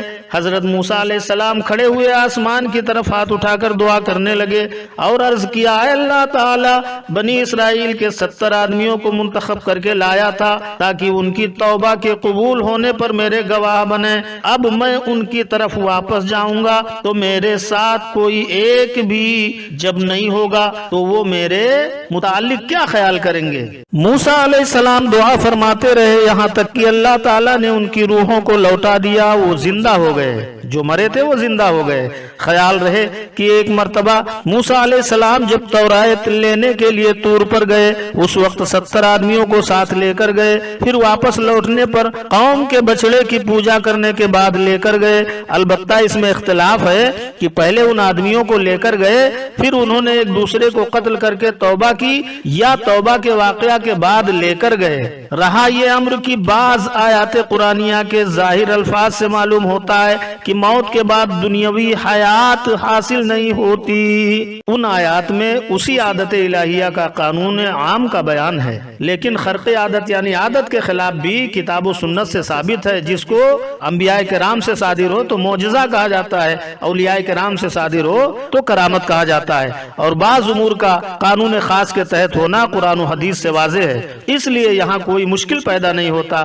یہ بھی کہا جاتا ہے کہ جب لوگوں کی دنیاوی مدت عمر علم الہی میں باقی تھی اور بطور سزا معصیت یا کسی دوسری حکمت کی وجہ سے ان پر موت طاری کی گئی، ان لوگوں کو مرنے کے بعد دنیا میں دوبارہ زندگی عطا کی جاتی ہے، اور جن لوگوں کی دنیاوی مدت عمر علم الہی میں پوری ہو چکی ان کو دنیا میں دوبارہ زندگی نہیں دی جاتی ہے۔ بنی اسرائیل ایک باغی اور سرکش قوم ہے۔ اس نے موسیٰ علیہ السلام سے ایک بار خود ہی مطالبہ کیا کہ ہمارے پاس اللہ تعالیٰ کی کوئی کتاب آنی چاہیے جس کے احکام کے مطابق ہم اپنی زندگی بسر کریں اور ان احکام کی روشنی میں فلاح اور بھلائی کی راہ پائیں۔ موسیٰ علیہ السلام جب اللہ تعالیٰ کی طرف سے کتاب تورات لے کر آئے تو اس میں ان کی طبیعت کے خلاف کچھ احکام تھے، مگر ایسے نہیں جو ناقابل عمل ہوں، بلکہ ان کی حالت کے مطابق حکمت الہیہ کے عین مطابق تھے۔ بنی اسرائیل نے صرف بغاوت اور سرکشی کی وجہ سے انہیں قبول کرنے سے انکار کر دیا۔ بنی اسرائیل کا اصل آبائی وطن مالوف ملک شام تھا۔ یوسف علیہ السلام کے دور میں یہ لوگ مصر آ کر مقیم ہوئے اور وہاں مختلف حالات گزرتے رہے۔ فرعون مصر کی غلامی کا کٹھن دور بھی ان لوگوں نے مصر میں گزارا۔ آخرکار اللہ تعالیٰ نے حضرت موسیٰ علیہ السلام کے ذریعے انہیں نجات دلائی۔ فرعون دریا میں غرق ہوا اور بنی اسرائیل نے اطمینان کا سانس لیا۔ اس دوران ملک پر قوم عمالقہ قابض ہو چکی تھی اور انہوں نے وہاں تسلط قائم کر لیا تھا۔ فرعون کی غلامی سے نجات حاصل کرنے کے بعد بنی اسرائیل کو حکم ہوا کہ عمالقہ سے جہاد کر کے ان سے اپنا اصل وطن آزاد کرائیں اور وہاں جا کر مقیم ہو جائیں۔ حضرت موسیٰ علیہ السلام نے وہاں کے لوگوں کے حالات معلوم کرنے کے لیے 12 سردار روانہ کیے جو 40 روز تک وہاں کے حالات کا مشاہدہ کرتے رہے۔ جب واپس آئے تو موسیٰ علیہ السلام نے انہیں فرمایا کہ قوم کے سامنے برملا ایسی کوئی بات نہ کہنا جس سے ان کے حوصلے پست ہوں، لیکن 12 میں سے 10 نے وہاں کے لوگوں کی قوت و جبروت، ان کی قد و قامت، ان کے قلعوں کی مضبوطی کا ایسا نقشہ کھینچا کہ بنی اسرائیل چلا اٹھے اور انتہائی بے باکی سے اپنے پیغمبر کو کہہ دیا کہ ہم ایسی قوم سے ٹکر لے کر اپنے بچوں کو یتیم اور اپنی بیویوں کو بیوہ کرنے کے لیے ہرگز تیار نہیں۔ بنی اسرائیل نے عمالقہ قوم سے لڑنے کے لیے صاف صاف انکار کر دیا اور کہہ دیا حضرت موسیٰ علیہ السلام سے کہ ہم ان سے نہیں لڑیں گے، آپ اور آپ کا خدا پہلے ان سے جا کر لڑیں، ان سے ملک کو پاک کریں تو پھر ہم اپنے آبائی وطن کا رخ کریں گے۔ انہوں نے کہا کہ ہم شام کی زرخیز زمینوں، ٹھنڈے پانی کے ابلتے ہوئے چشموں اور پھلوں سے لدے ہوئے باغات اور وہاں کی عزت کی زندگی سے باز آئے، ہم تو واپس مصر جاتے ہیں۔ دوسرے 2 سرداروں حضرت یوشع بن نون اور کالب نے بہت سمجھایا کہ نامرد نہ بنو، ذرا ہمت کر کے دشمن کے شہر کے دروازے میں داخل ہو کر حملہ کر کے دیکھو۔ 2 سرداروں نے انہیں بہت سمجھایا کہ حملہ کر کے دیکھو نصرت الہی کس طرح تمہارے دشمنوں کو کچل کر رکھ دیتی ہے، لیکن ان پر اس بات کا کوئی اثر نہ ہوا۔ جب وہ عمالقہ کی طاقت کا حال سن کر دل چھوڑ بیٹھے اور جہاد سے منہ موڑ کر واپس لوٹے، اللہ تعالیٰ نے ان کے اس جرم کی سزا یوں دی کہ وہ اپنے گھروں تک واپس نہ پہنچ سکے اور 4 40 برس تک وادی تیہ میں حیران و پریشان گھومتے رہے۔ تیہ مصر اور شام کے درمیان ایک وسیع اور کھلا میدان تھا۔ تیہ کے معنی حیرانی و پریشانی کے۔ بنی اسرائیل اس میدان میں 40 سال تک انتہائی حیرانی اور پریشانی کے عالم میں سرگرداں رہے، اسی لیے اسے وادی تیہ کہا جاتا ہے۔ بنی اسرائیل اپنے گھروں تک جانے کی فکر میں دن بھر سفر کرتے، رات بسر کرنے کے بعد صبح اپنے آپ کو وہیں پاتے جہاں سے گزشتہ صبح انہوں نے سفر کا آغاز شروع کیا تھا۔ اللہ تعالیٰ قرآن مقدس میں ارشاد فرماتا ہے وَظَلَّلْنَا عَلَيْكُمُ الْغَمَامَ وَأَنزَلْنَا عَلَيْكُمُ الْمَنَّ وَالسَّلْوَىٰ، اور ہم نے تم پر بادل کا سایہ کر دیا اور من اور سلوہ تم پر اتارا، کھاؤ ہماری دی ہوئی پاک چیزوں سے۔ بنی اسرائیل کی انتہائی سرکشی کے باوجود اللہ تعالیٰ نے ان پر بے شمار انعامات فرمائے۔ اس آیت کریمہ میں جن نعمتوں کا ذکر ہے ان کا تعلق میدان تیہ سے ہے جہاں وہ 40 برس تک پریشان حالی اور سرگردانی میں رہے۔ اس وادی میں نہ کوئی سایہ ہے، نہ کوئی درخت، نہ ہی کوئی عمارت، نہ پینے کے لیے پانی، نہ کھانے کے لیے کوئی چیز، نہ روشنی تھی اور نہ ضروریات زندگی کے دیگر لوازمات اس میں موجود تھے۔ میدان تیہ میں کوئی زندگی کے سامان مہیا نہیں تھے۔ اس بے سر و سامانی اور غریب الوطنی کے عالم میں موسیٰ علیہ السلام کی دعا سے ان کے لیے سب سامان مہیا ہو گئے۔ اللہ تعالیٰ نے دھوپ سے بچاؤ اور سایہ کے حصول کے لیے بادل بطور سائبان نازل فرما دیا، کھانے کے لیے من و سلوہ بھیج دیا۔ من و سلوہ کے بارے میں مختلف اقوال ہیں۔ صحیح یہی ہے کہ من سے مراد ترنجبین ہے جو ایک نفیس شیریں ذائقہ دار مادہ تھا جو شبنم کی طرح صبح کے وقت آسمان سے اترتا اور کثیر مقدار میں چھوٹے چھوٹے درختوں پر منجمد ہو جاتا تھا۔ سلوہ کے بارے میں متعدد اقوال ہیں۔ صحیح یہی ہے کہ وہ بٹیر تھا، بعض نے کہا کہ وہ بھنا ہوا اترتا تھا، اور بعض کا قول ہے کہ بکثرت زندہ پرندے ان کے پاس جمع ہو جاتے تھے، وہ انہیں زندہ پکڑ لیتے اور ذبح کرتے تھے۔ الغرض من اور سلوہ ان کی شیریں اور نمکین غذائیں تھیں جنہیں شکم سیر ہو کر وہ کھاتے تھے۔ تاریکی دور کرنے کے لیے عمودی شکل میں ایک روشنی ظاہر ہو جاتی تھی۔ لباس کے بارے میں اللہ تعالیٰ نے موسیٰ علیہ السلام کی اعجازی شان اس طرح ظاہر فرمائی کہ نہ ان لوگوں کے کپڑے میلے ہوتے اور نہ ہی پھٹتے، اور ان کے بچوں کے جسم کے ساتھ بچوں کا لباس بھی بڑھتا رہتا تھا۔ اس میدان میں 6 لاکھ کی تعداد میں 12 میل پر پھیلے ہوئے لشکر کو جب پیاس کی شدت محسوس ہوئی تو انہوں نے حضرت موسیٰ علیہ السلام کے سامنے اپنی بے بسی کا ذکر کیا۔ حضرت موسیٰ علیہ السلام نے رب تعالیٰ سے دعا کی تو اللہ تعالیٰ نے آپ کی دعا کو قبول فرمایا اور حکم دیا، اے موسیٰ اپنا عصا پتھر پر مارو، پانی جاری ہو جائے گا۔ آپ نے اپنا عصا پتھر پر مارا تو 12 چشمے جاری ہو گئے۔ ہر قبیلے نے ایک ایک چشمہ اپنے لیے خاص کر لیا۔ پتھر سے جاری ہونے والا پانی اتنی بڑی تعداد کے لوگوں کے لیے کافی تھا۔ بنی اسرائیل عرصہ دراز تک بلا ناغہ من و سلوہ کھاتے رہنے کی وجہ سے اکتا کر موسیٰ علیہ السلام سے کہنے لگے کہ ہم اب ایک ہی قسم کے کھانے پر صبر نہ کر سکیں گے۔ من و سلوہ کی 2 مختلف قسم کے کھانوں کو ایک کھانا اس لیے کہا گیا کہ دونوں قسم کے کھانے وہ ایک ساتھ کھاتے تھے، یا اس لیے کہ ہر روز بطور غذا انہیں یہی 2 چیزیں ملتی تھی۔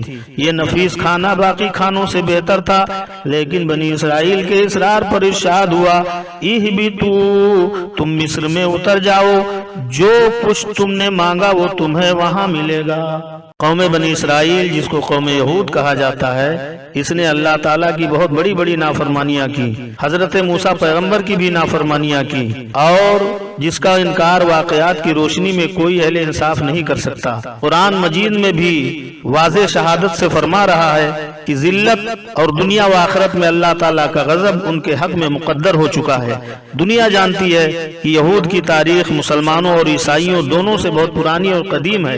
ابتدا سے لے کر آج تک ان کی تاریخ کو سامنے رکھ لیجئے، کوئی دوران کوئی دور ان کا ذلت و مسکنت سے آپ کو خالی نظر نہیں آئے گا۔ بنی اسرائیل میں ایک مالدار شخص رہتا تھا جس کے پاس مال و دولت کی بڑی فراوانی تھی، اور اس کے چچا زاد بھائی نے بطمع وارث یعنی مال کی لالچ میں کہ اگر اس کو قتل کر ڈالوں گا تو اس کا مال میرا ہو جائے گا، اس کے مال کا میں وارث بن جاؤں گا اور میں مالدار ہو جاؤں گا، اس کو قتل کر کے شہر سے باہر پھینک دیا اور خود صبح کو اس کے خون کا مدعی بن کر واویلا کرنے لگا۔ لوگوں نے حضرت موسیٰ علیہ السلام سے عرض کیا آپ دعا فرمائیں کہ اللہ تعالیٰ اصل بات کو ظاہر فرما دے۔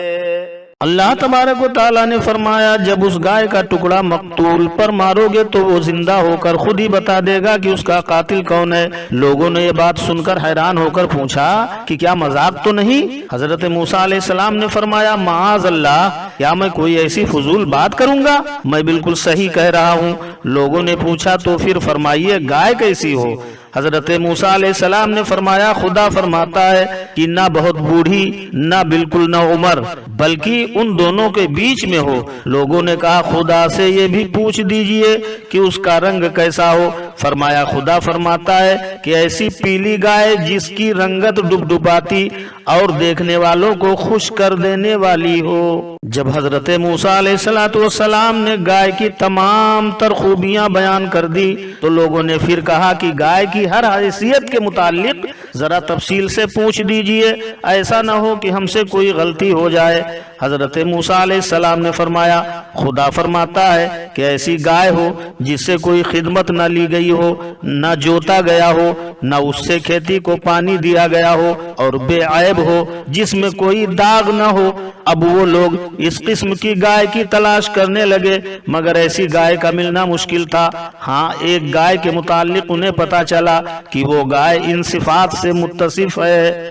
وہ گائے ایک یتیم بچے کی گائے تھی، اور اس کا قصہ یہ تھا کہ بنی اسرائیل میں ایک صالح آدمی تھا جس کا ایک چھوٹی عمر کا بچہ تھا، اور اس کے پاس سوائے ایک گائے کے بچے کے کچھ نہ رہا تھا۔ اس نے اس بچیا کی گردن پر مہر لگا کر اسے چھوڑ دیا اور بارگاہ حق میں عرض کیا کہ اے اللہ، میں اس بچیا کو اپنے بیٹے کے لیے تیرے پاس امانت رکھتا ہوں، میرا بیٹا جب بڑا ہو جائے تو یہ اس کے کام آئے۔ اس مرد صالح کا تو انتقال ہو گیا اور بچیا جنگل میں پرورش پاتی رہی۔ اللہ کے ذمے کرم پر جو سونپ دیا جائے تو رب اسے ضائع نہیں فرماتا۔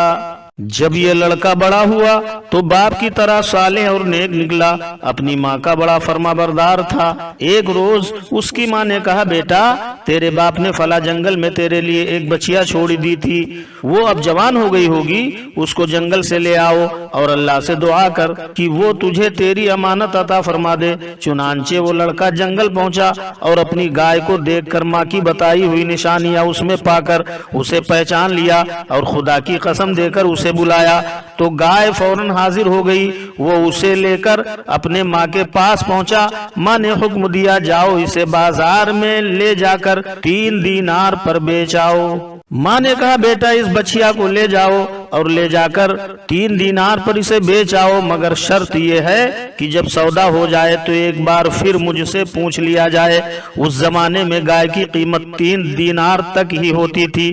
وہ لڑکا گائے لے کر بازار پہنچا تو ایک فرشتہ خریدار کی شکل میں آیا اور اس گائے کی قیمت 6 دینار لگا دی، مگر اس شرط سے کہ لڑکا اپنی ماں سے اجازت لینے نہ جائے، یہیں کھڑے کھڑے خود ہی بیچ ڈالے۔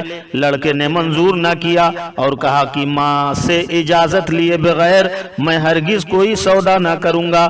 پھر گھر آ کر ماں کو سارا قصہ سنایا۔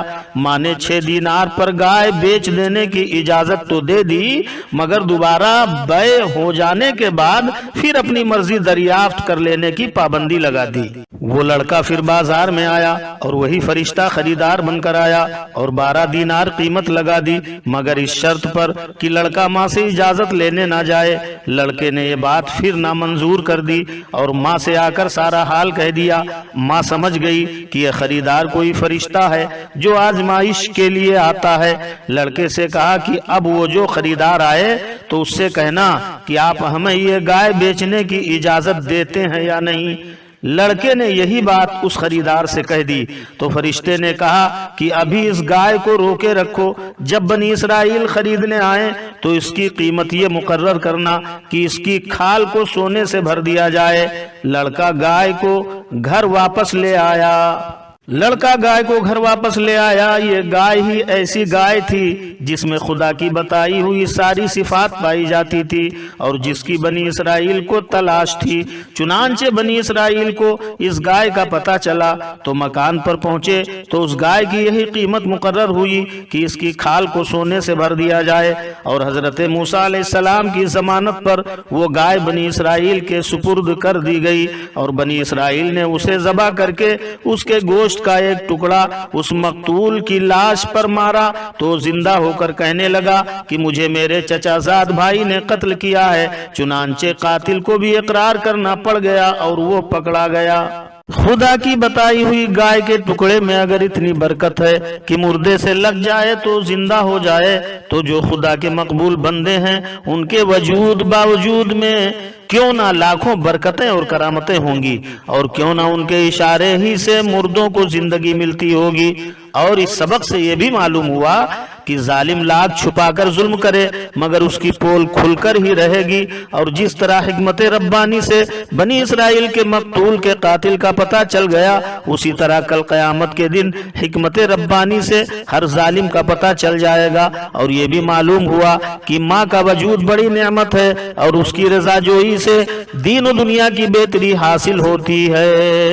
ماں کی عظمت بہت بلند ہوتی ہے، ماں کی دعاؤں میں وہ اثر ہوتا ہے کہ جو خدا کی بارگاہ میں بچوں کے لیے، بیٹوں کے لیے، اولاد کے لیے وہ دعا کرتی ہے، رب تبارک و تعالیٰ اس کی دعاؤں کو قبول فرماتا ہے۔ اور یہ بھی اس واقعے سے معلوم ہوا کہ یہ گائے معبود نہیں، معبود صرف اللہ ہی ہے، معبود صرف اللہ ہے۔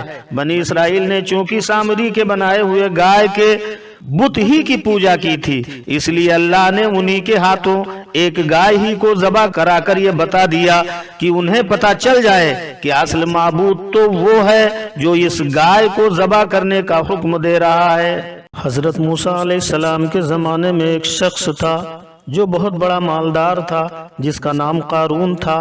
قارون حضرت موسیٰ علیہ السلام کا قریبی رشتہ دار تھا۔ زیادہ مشہور یہ ہے کہ آپ کا چچا زاد بھائی تھا، بعض حضرات نے اسے آپ کا خالہ زاد کہا ہے۔ اس نے موسیٰ علیہ السلام اور ہارون علیہ السلام کی نبوت پر حسد کرتے ہوئے منافقت اختیار کر لی تھی۔ آپ کی قوم میں سامری منافق تھا۔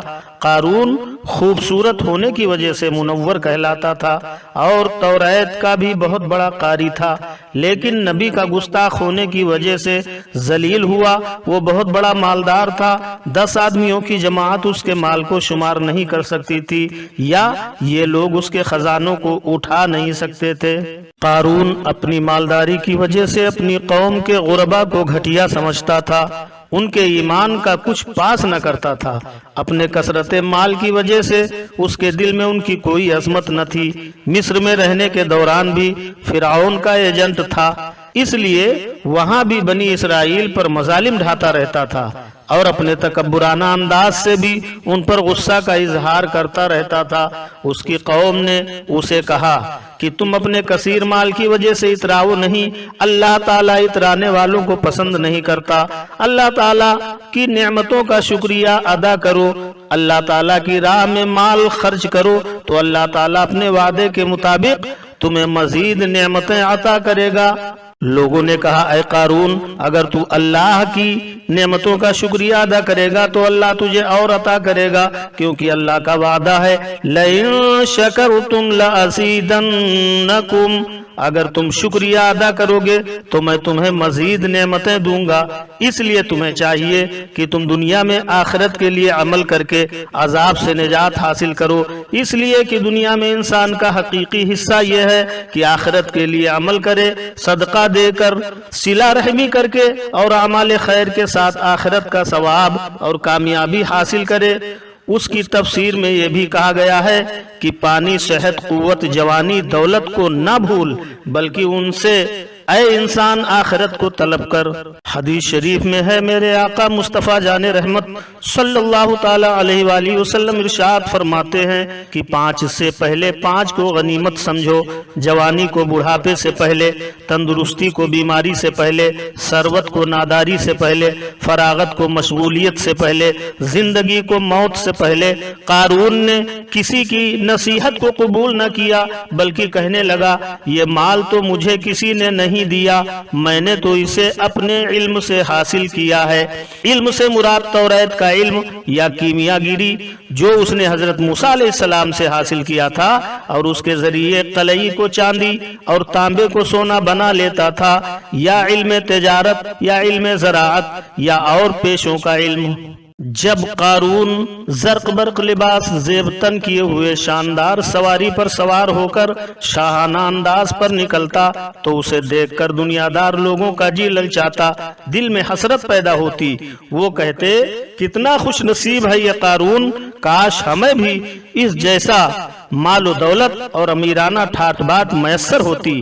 لیکن جو لوگ صاحب علم تھے، دنیا کے مال کی حقیقت سے باخبر تھے کہ یہ ناپائیدار چیز ہے، ان کے دل میں کسی قسم کا کوئی خیال پیدا نہ ہوتا کہ ہمیں بھی ایسا مال ملے، بلکہ انہوں نے دوسروں کو بھی سمجھایا کہ تمہاری بربادی ہو، تم دنیا کا مال طلب کر رہے ہو، تمہیں چاہیے کہ اللہ تعالیٰ سے ثواب حاصل کرنے کے لیے اپنے ایمان پر ثابت رہو اور اچھے اعمال کرتے رہو۔ حضرت موسیٰ کلیم اللہ علیہ السلام نے فرمایا مجھے اللہ تعالیٰ نے حکم دیا ہے کہ میں تمہارے مال سے زکوٰۃ وصول کروں۔ قارون نے انکار کر دیا، اس نے دوسروں کو بھی برگشتہ کرنے کی کوشش کی، لوگوں کو جمع کر کے کہنے لگا کہ موسیٰ علیہ السلام تمہارے پاس نماز ادا کرنے کا حکم لائے اور بھی کئی احکام لائے کہ تم ان پر عمل کرو، تو ہم نے ان پر عمل کیا، اب وہ ہم سے ہمارا مال بھی چھیننا چاہتے ہیں، یہ ہم کیسے برداشت کریں؟ سب نے کہا ہاں یہ تو ہم کبھی بھی برداشت نہیں کر سکتے،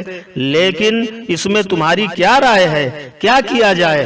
اس نے کہا فاحشہ عورتوں میں سے ایک عورت کی طرف پیغام بھیج کر اسے بلاتے ہیں اور اسے انعام کا لالچ دے کر موسیٰ علیہ السلام پر تہمت لگاتے ہیں۔ قارون نے کہا کہ ایک فاحشہ عورت کو بلاتے ہیں اور موسیٰ علیہ السلام پر تہمت لگاتے ہیں تاکہ سب لوگ اسے چھوڑ جائیں۔ اس نے اپنے منصوبہ کے مطابق ایک فاحشہ عورت کو بلایا، اسے 1000 دینار یا سونے سے بھرا ہوا ایک تشت دینے کا وعدہ کیا کہ تم سب لوگوں کے سامنے یہ کہہ دینا کہ موسیٰ علیہ السلام نے میرے ساتھ برائی کا ارتکاب کیا ہے، یعنی میرے ساتھ زنا کا ارتکاب کیا ہے۔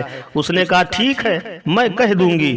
موسیٰ علیہ السلام نے عید کے دن خطبہ دیا اور احکام الہیہ بیان کیے۔ اس دوران قارون نے بھی اپنے منصوبہ کو عملی جامہ پہنانے کی مذموم لیکن ناکام کوشش کی۔ قارون نے جب حضرت موسیٰ علیہ السلام کو بدنام کرنے کی ناکام کوشش کی، یا کہ قارون نے موسیٰ علیہ السلام کو کہا کہ تم بنی اسرائیل کو جمع کر کے اللہ تعالیٰ کے احکام پہنچاؤ کہ مجھے رب تعالیٰ نے یہ حکم دیا ہے۔ آپ نے فرمایا ٹھیک ہے۔ آپ نے سب لوگوں کو جمع کیا۔ ممکن ہے قارون کے کہنے پر عید کے دن ہی سب کو جمع کر کے آپ نے خطبہ دیا ہو، اس طرح روایتوں کا مقصد ایک ہی ہوگا۔ آپ نے دوران خطبہ ارشاد فرمایا کہ مجھے میرے رب تعالیٰ نے یہ حکم دیا ہے کہ میں اس کا پیغام تمہیں پہنچاؤں کہ تم اللہ تعالیٰ کی عبادت کرو اور اس کے ساتھ کوئی شریک نہ ٹھہراؤ، صلہ رحمی کرو۔ اس طرح آپ نے اور بھی کئی احکام بیان فرمائے۔ حضرت موسیٰ علیہ السلام نے قوم بنی اسرائیل کو اکٹھا کر کے اور قارون کے سامنے اللہ کے احکام بیان فرمائے، اور آپ نے یہ بھی فرمایا کہ رب تعالیٰ نے مجھے حکم دیا ہے کہ میں زانی کو سنگسار کر دوں۔ قارون اور اس کے چمچے گرج کر کہنے لگے یہی کام اگر تم کرو تو آپ نے فرمایا کہ مجھے بھی سنگسار کر دیا جائے۔ انہوں نے کہا کہ تم نے تو زنا کیا ہے معاذ اللہ رب العالمین۔ موسیٰ علیہ السلام نے کہا میں؟ انہوں نے کہا ہاں تم نے۔ ابھی وہ عورت مجمع عام میں آ کر بتائے گی۔ اس عورت کو بلایا گیا، سب نے کہا کہ تم بتاؤ جو معاملہ تمہارے ساتھ درپیش آیا ہے۔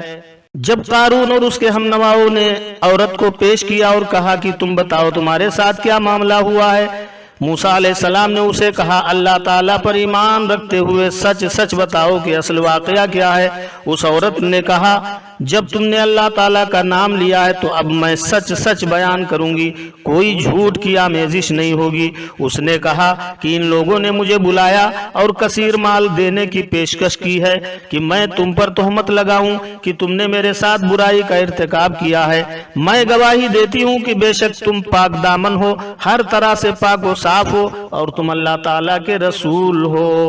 جب اس عورت نے حضرت موسیٰ علیہ السلام کی پاک دامنی کا اعلان کیا تو موسیٰ علیہ السلام روتے ہوئے سجدے میں گر گئے اور رب تعالیٰ کے حضور عرض کرنے لگے اے مولا کائنات، جب میں تیرا رسول ہوں تو ان کو اپنی گرفت میں لے لے۔ رب تعالیٰ نے ارشاد فرمایا اے موسیٰ علیہ السلام، زمین کو تمہارے حکم کے تابع کر دیا ہے، اسے جو حکم دیں گے وہ تسلیم کرے گی۔ موسیٰ علیہ السلام نے بنی اسرائیل کو کہا کہ مجھے رب تعالیٰ نے قارون کی طرف بھی ایسے ہی بھیجا جیسا کہ فرعون کی طرف۔ اللہ تعالیٰ کا ارشاد گرامی اس پر شاہد ہے وَلَقَدْ أَرْسَلْنَا مُوسَى بِآيَاتِنَا وَسُلْطَانٍ مُبِينٍ إِلَى فِرْعَوْنَ وَهَامَانَ وَقَارُونَ۔ اللہ تعالیٰ کا ارشاد ہے اور بے شک ہم نے موسیٰ علیہ السلام کو اپنی نشانیوں اور روشن سند کے ساتھ بھیجا فرعون اور حامان اور قارون کی طرف، اس لیے جو شخص اس کا ساتھ دینا چاہے وہ اس کا ساتھ دے اور جو میرا ساتھ دینا چاہتا ہے وہ اسے چھوڑ دے۔ آپ کے اس ارشاد پر اس کے ساتھ صرف 2 آدمی رہ گئے، باقیوں نے اس کا ساتھ چھوڑ دیا۔ پھر آپ نے کہا اے زمین ان کو قارون اور اس کے ساتھیوں کو پکڑ لے۔ زمین نے ان کو ایڑیوں تک اپنے اندر دھسا لیا۔ وہ کہہ رہے تھے اے موسیٰ علیہ السلام، لیکن آپ بدستور فرما رہے تھے اے زمین ان کو پکڑ لے، تو زمین نے ان کو گھٹنوں تک دھسا لیا۔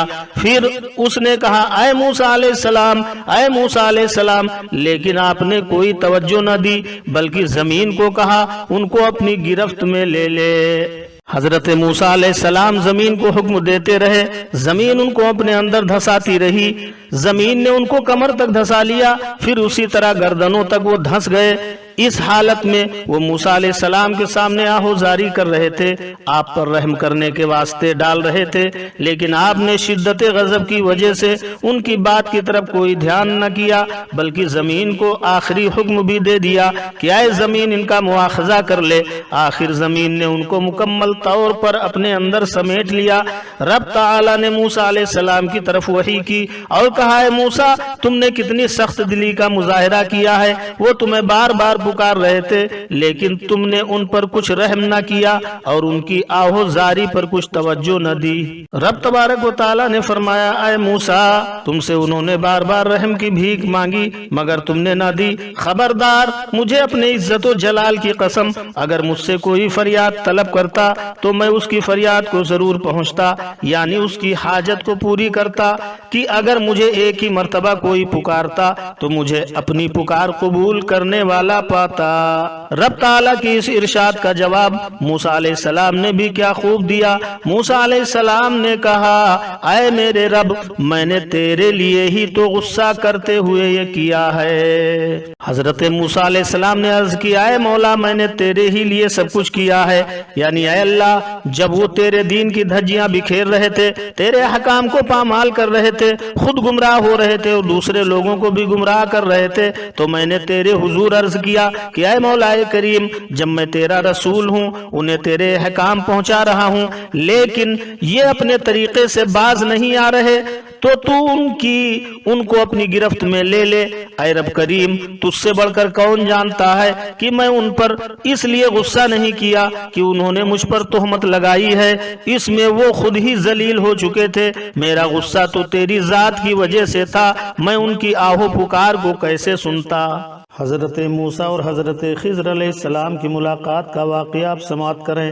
روایت ہے کہ موسیٰ علیہ السلام ایک دن محفل وعظ میں تشریف فرماتے کہ ایک شخص نے آ کر دریافت کیا کہ کوئی شخص اس وقت دنیا میں آپ سے زیادہ بھی علم والا ہے؟ حضرت موسیٰ علیہ السلام نے فرمایا کوئی نہیں، کیونکہ توریت شریف جو اس زمانے میں 40 اونٹوں پر لادی جاتی تھی آپ کو زبانی یاد تھی، پھر آپ کو اللہ رب العزت سے ہم کلامی کا شرف بھی عطا ہوا تھا۔ اس وقت جب آپ نے یہ ارشاد فرمایا کہ مجھ سے زیادہ علم والا کوئی نہیں، جب حضرت موسیٰ علیہ السلام نے فرمایا کہ مجھ سے زیادہ کوئی علم والا نہیں، تو اللہ رب العزت نے حضرت موسیٰ علیہ السلام کی طرف وحی نازل فرمائی اور فرمایا اے موسیٰ تو ایسا خیال مت کر کہ تجھ سا کوئی نہیں، میرے کئی بندے تجھ سے زیادہ علم والے ہیں، اور تجھ کو کیا معلوم میں نے مخلوق میں کس کو زیادہ علم دیا ہے۔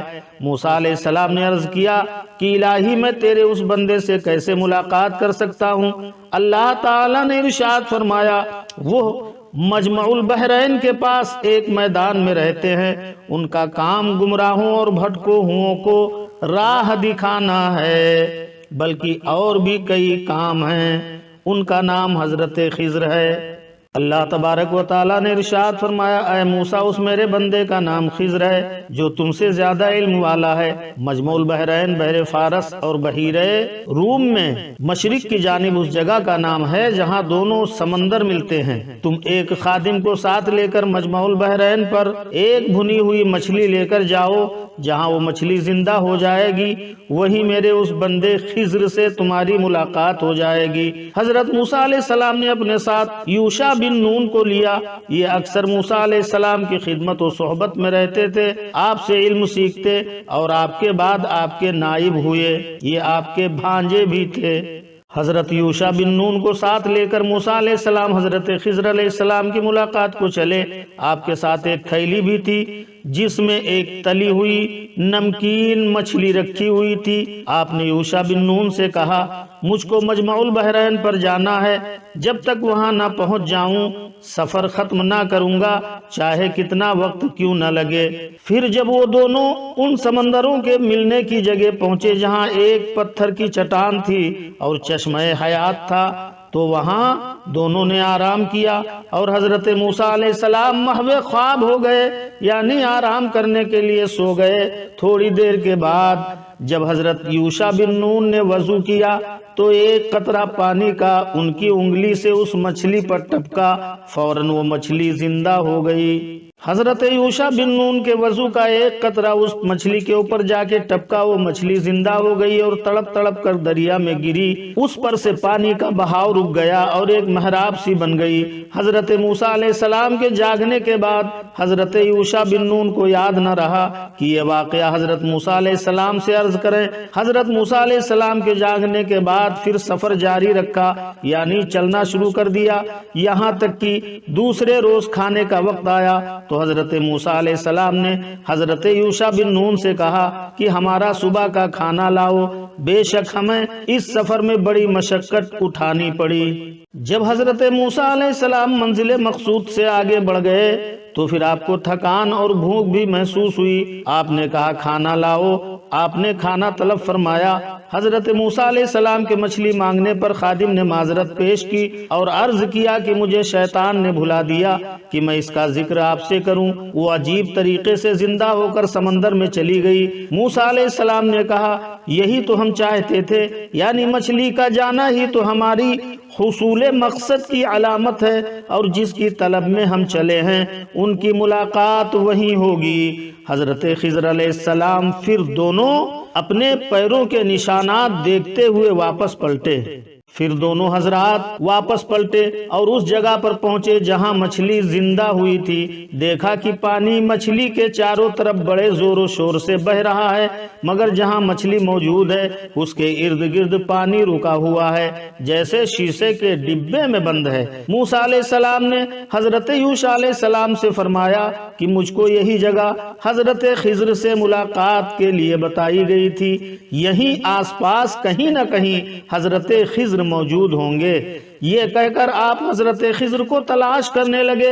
سمندر میں کسی قدر دور جا کر ایک چھوٹا سا جزیرہ نظر آیا۔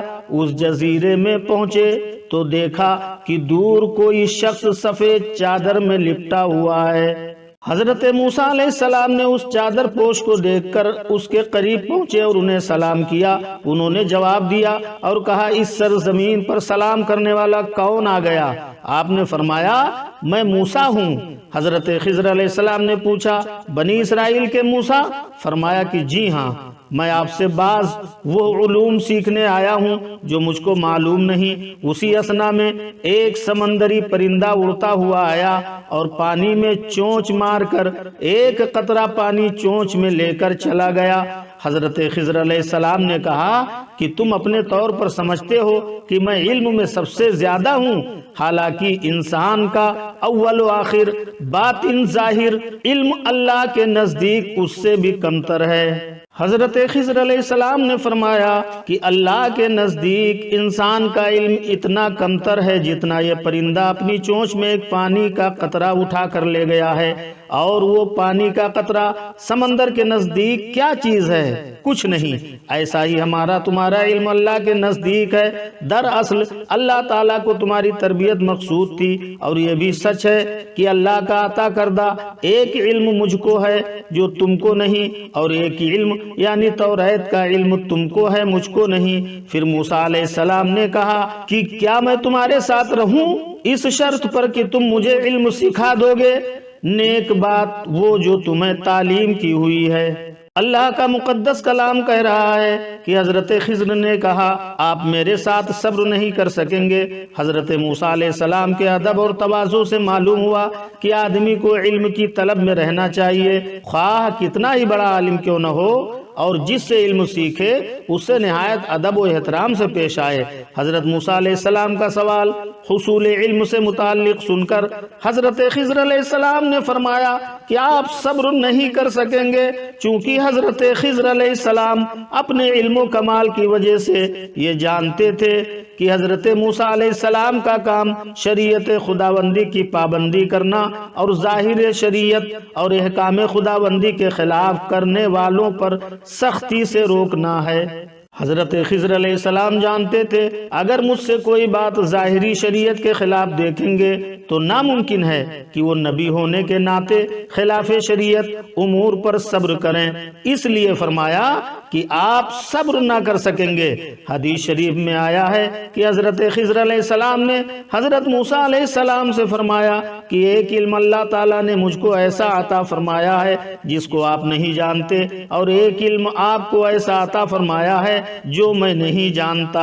مفسرین محدثین کہتے ہیں کہ جو علم حضرت خضر علیہ السلام نے اپنے لیے خاص فرمایا وہ علم باطن اور مکاشفہ ہے، اور اہل کمال کے لیے یہ باعث فضل ہے۔ چنانچہ حدیث شریف میں آیا ہے کہ صدیق اکبر رضی اللہ تعالیٰ عنہ کو صحابہ کرام رضی اللہ عنہم پر اس وجہ سے فضیلت نہیں کہ ان کی نمازیں اور ان کے اعمال دوسرے صحابہ رضی اللہ تعالیٰ عنہم سے زیادہ ہیں، بلکہ ان کو اس وجہ سے دوسرے صحابہ رضی اللہ عنہم پر فضیلت ہے کہ ان کا سینہ معارف الہی کا گنجینہ ہے، یعنی ان کے پاس علم باطن اور علم اسرار، اور ان علوم کے ہونے سے ان سے جو اعمال صادر ہوں گے وہ حکمت سے ہوں گے، اگرچہ بظاہر خلاف معلوم ہو۔ حضرت موسیٰ علیہ السلام یہ سن کر کہ آپ صبر نہیں کر سکیں گے فرمایا چونکہ میں چاہتا ہوں کہ آپ سے علم حاصل کروں اور اللہ تعالیٰ کا حکم بھی یہی ہے تو میں تمام معاملات میں صبر کروں گا۔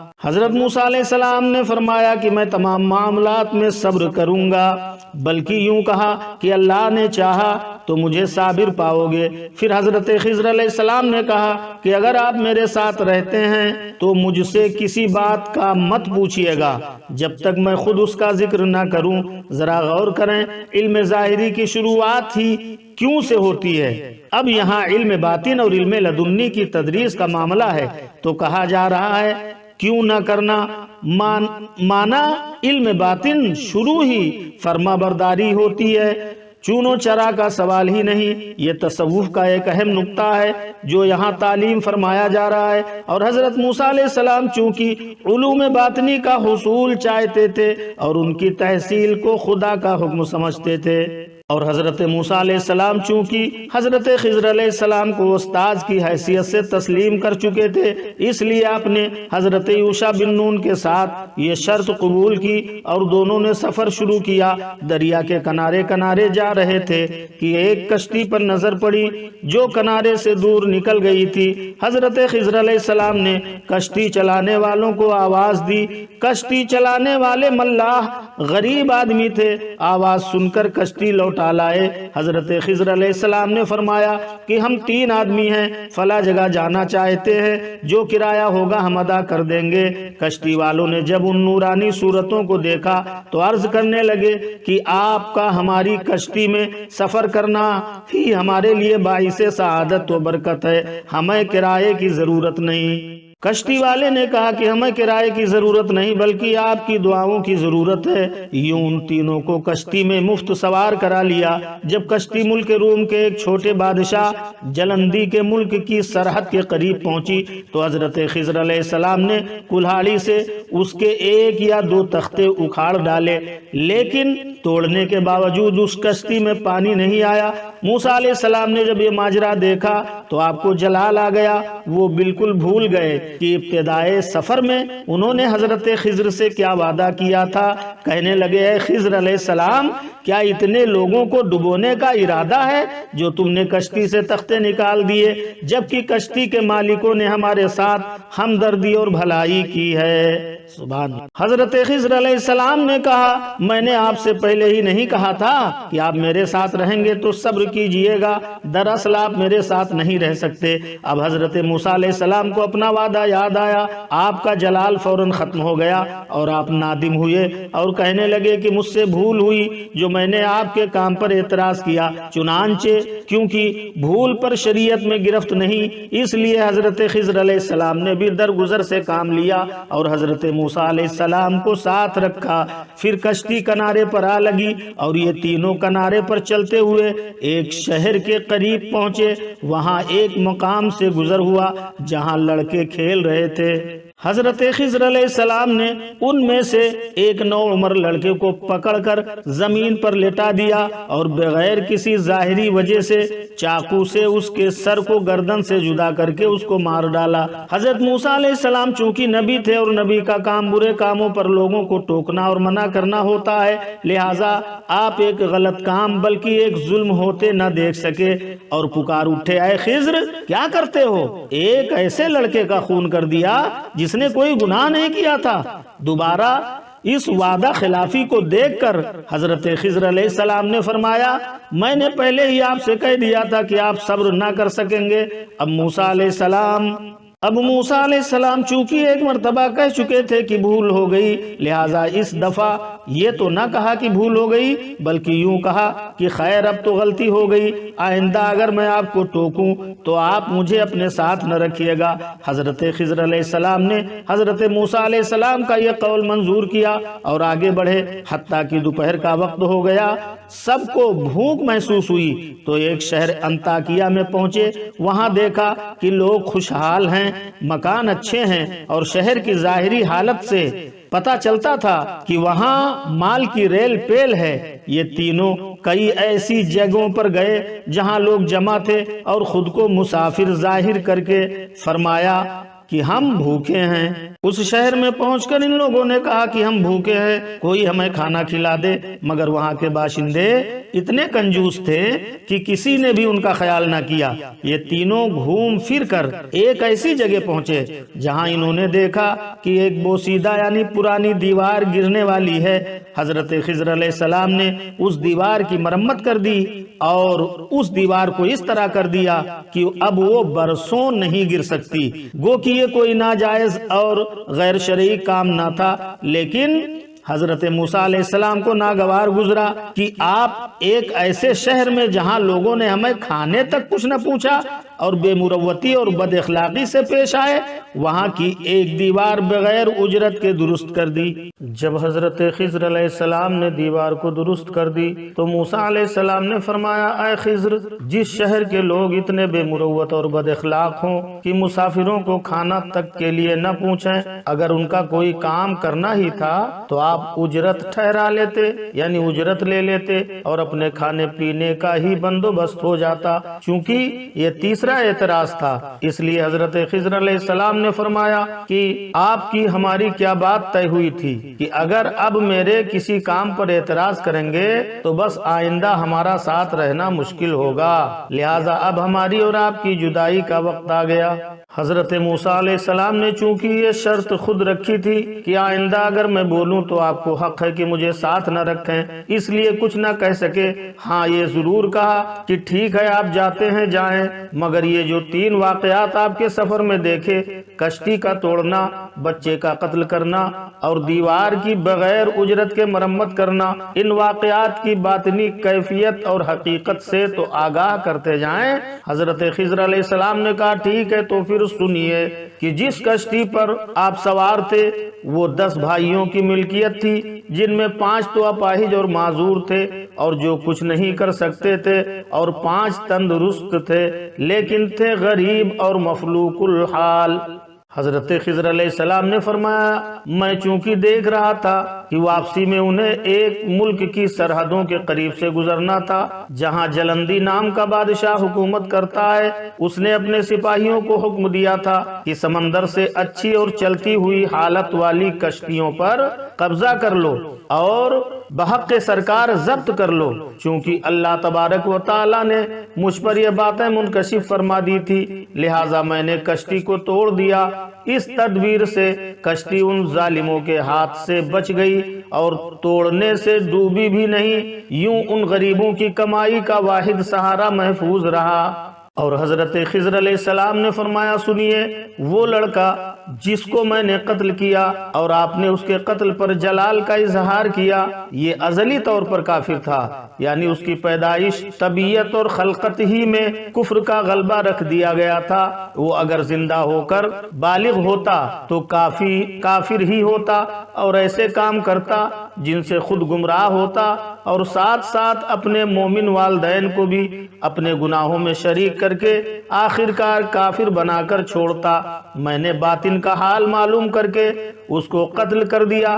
اللہ تعالیٰ کو منظور تھا کہ لڑکے کے والدین کا ایمان بھی سلامت رہے اور اس لڑکے کے بدلے اللہ تعالیٰ ان کو ایک بیٹی عطا فرمائے گا جو ان کے لیے بڑی برکتوں والی ہوگی۔ مروی ہے کہ اللہ تبارک و تعالیٰ نے اس لڑکے کے بدلے اس کے والدین کو ایک بیٹی عطا فرمائی جو ایک نبی کے نکاح میں آئی، اور اس سے کئی نبی پیدا ہوئے جن کے ہاتھوں پر اللہ تعالیٰ نے ایک امت کو ہدایت دی۔ پھر آخری بات کہ بخیل شہر والوں کی دیوار بغیر معاوضے اور اجرت کے میں نے مرمت کی تو آپ نے ناراضگی کا اظہار کیا۔ تو سنیے کہ یہ 2 یتیم بچوں اسرام اور سریم کی ملکیت تھی، جن کے مومن ماں باپ نے اپنی حلال روزی سے کچھ مال جمع کر کے بچوں کے لیے دیوار کے نیچے دفن کر دیا تھا کہ بڑے ہونے پر ان کے کام آئے۔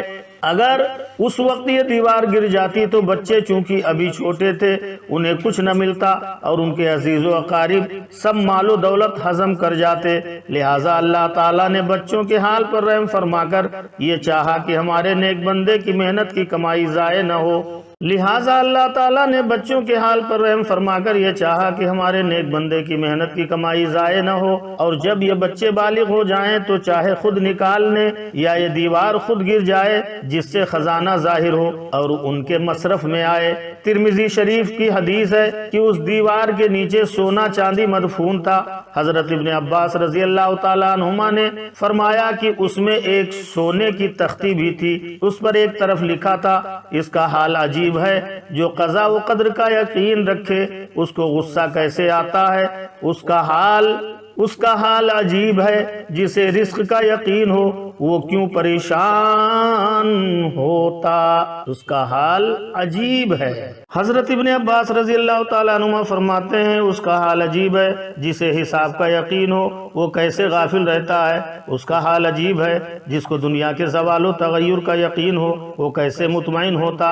اور اس کے ساتھ لکھا تھا اس تختی پر لا الہ الا اللہ محمد الرسول اللہ، اور دوسری جانب اس پر لوح پر لکھا تھا میں اللہ ہوں، میرے سوا کوئی معبود نہیں، میں یکتا ہوں، میرا کوئی شریک نہیں، میں نے خیر و شر پیدا کیے اسی کے لیے، اس کے لیے خوشی ہے جسے میں نے خیر کے لیے پیدا کیا اور اس کے ہاتھوں پر خیر جاری کیا، اور اس کے لیے تباہی ہے جس کو شر کے لیے پیدا کیا اور اس کے ہاتھوں شر جاری کیا۔ تفسیر خزائن العرفان میں ہے کہ ان بچوں کے باپ کا نام کاشح تھا اور یہ شخص پرہیزگار تھا۔ حضرت محمد ابن مکندر نے فرمایا کہ اللہ تعالیٰ بندے کی نیکی سے اس کی اولاد کو اور اس کی اولاد کی اولاد کو اور اس کے کنبے والوں کو اور اس کے محلے والوں کو اپنی حفاظت میں رکھتا ہے۔ ان باتوں کو دیکھنے اور سننے کے بعد حضرت موسیٰ علیہ السلام حضرت خضر علیہ السلام سے رخصت ہونے لگے اور کہا کہ کچھ نصیحت فرمائیے۔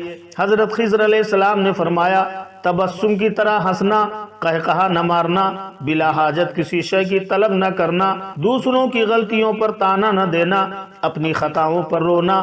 پھر حضرت خضر علیہ السلام رخصت ہو گئے اور موسیٰ علیہ السلام بنی اسرائیل میں تشریف لے آئے اور اپنے فرائض رسالت و نبوت میں مصروف ہو گئے۔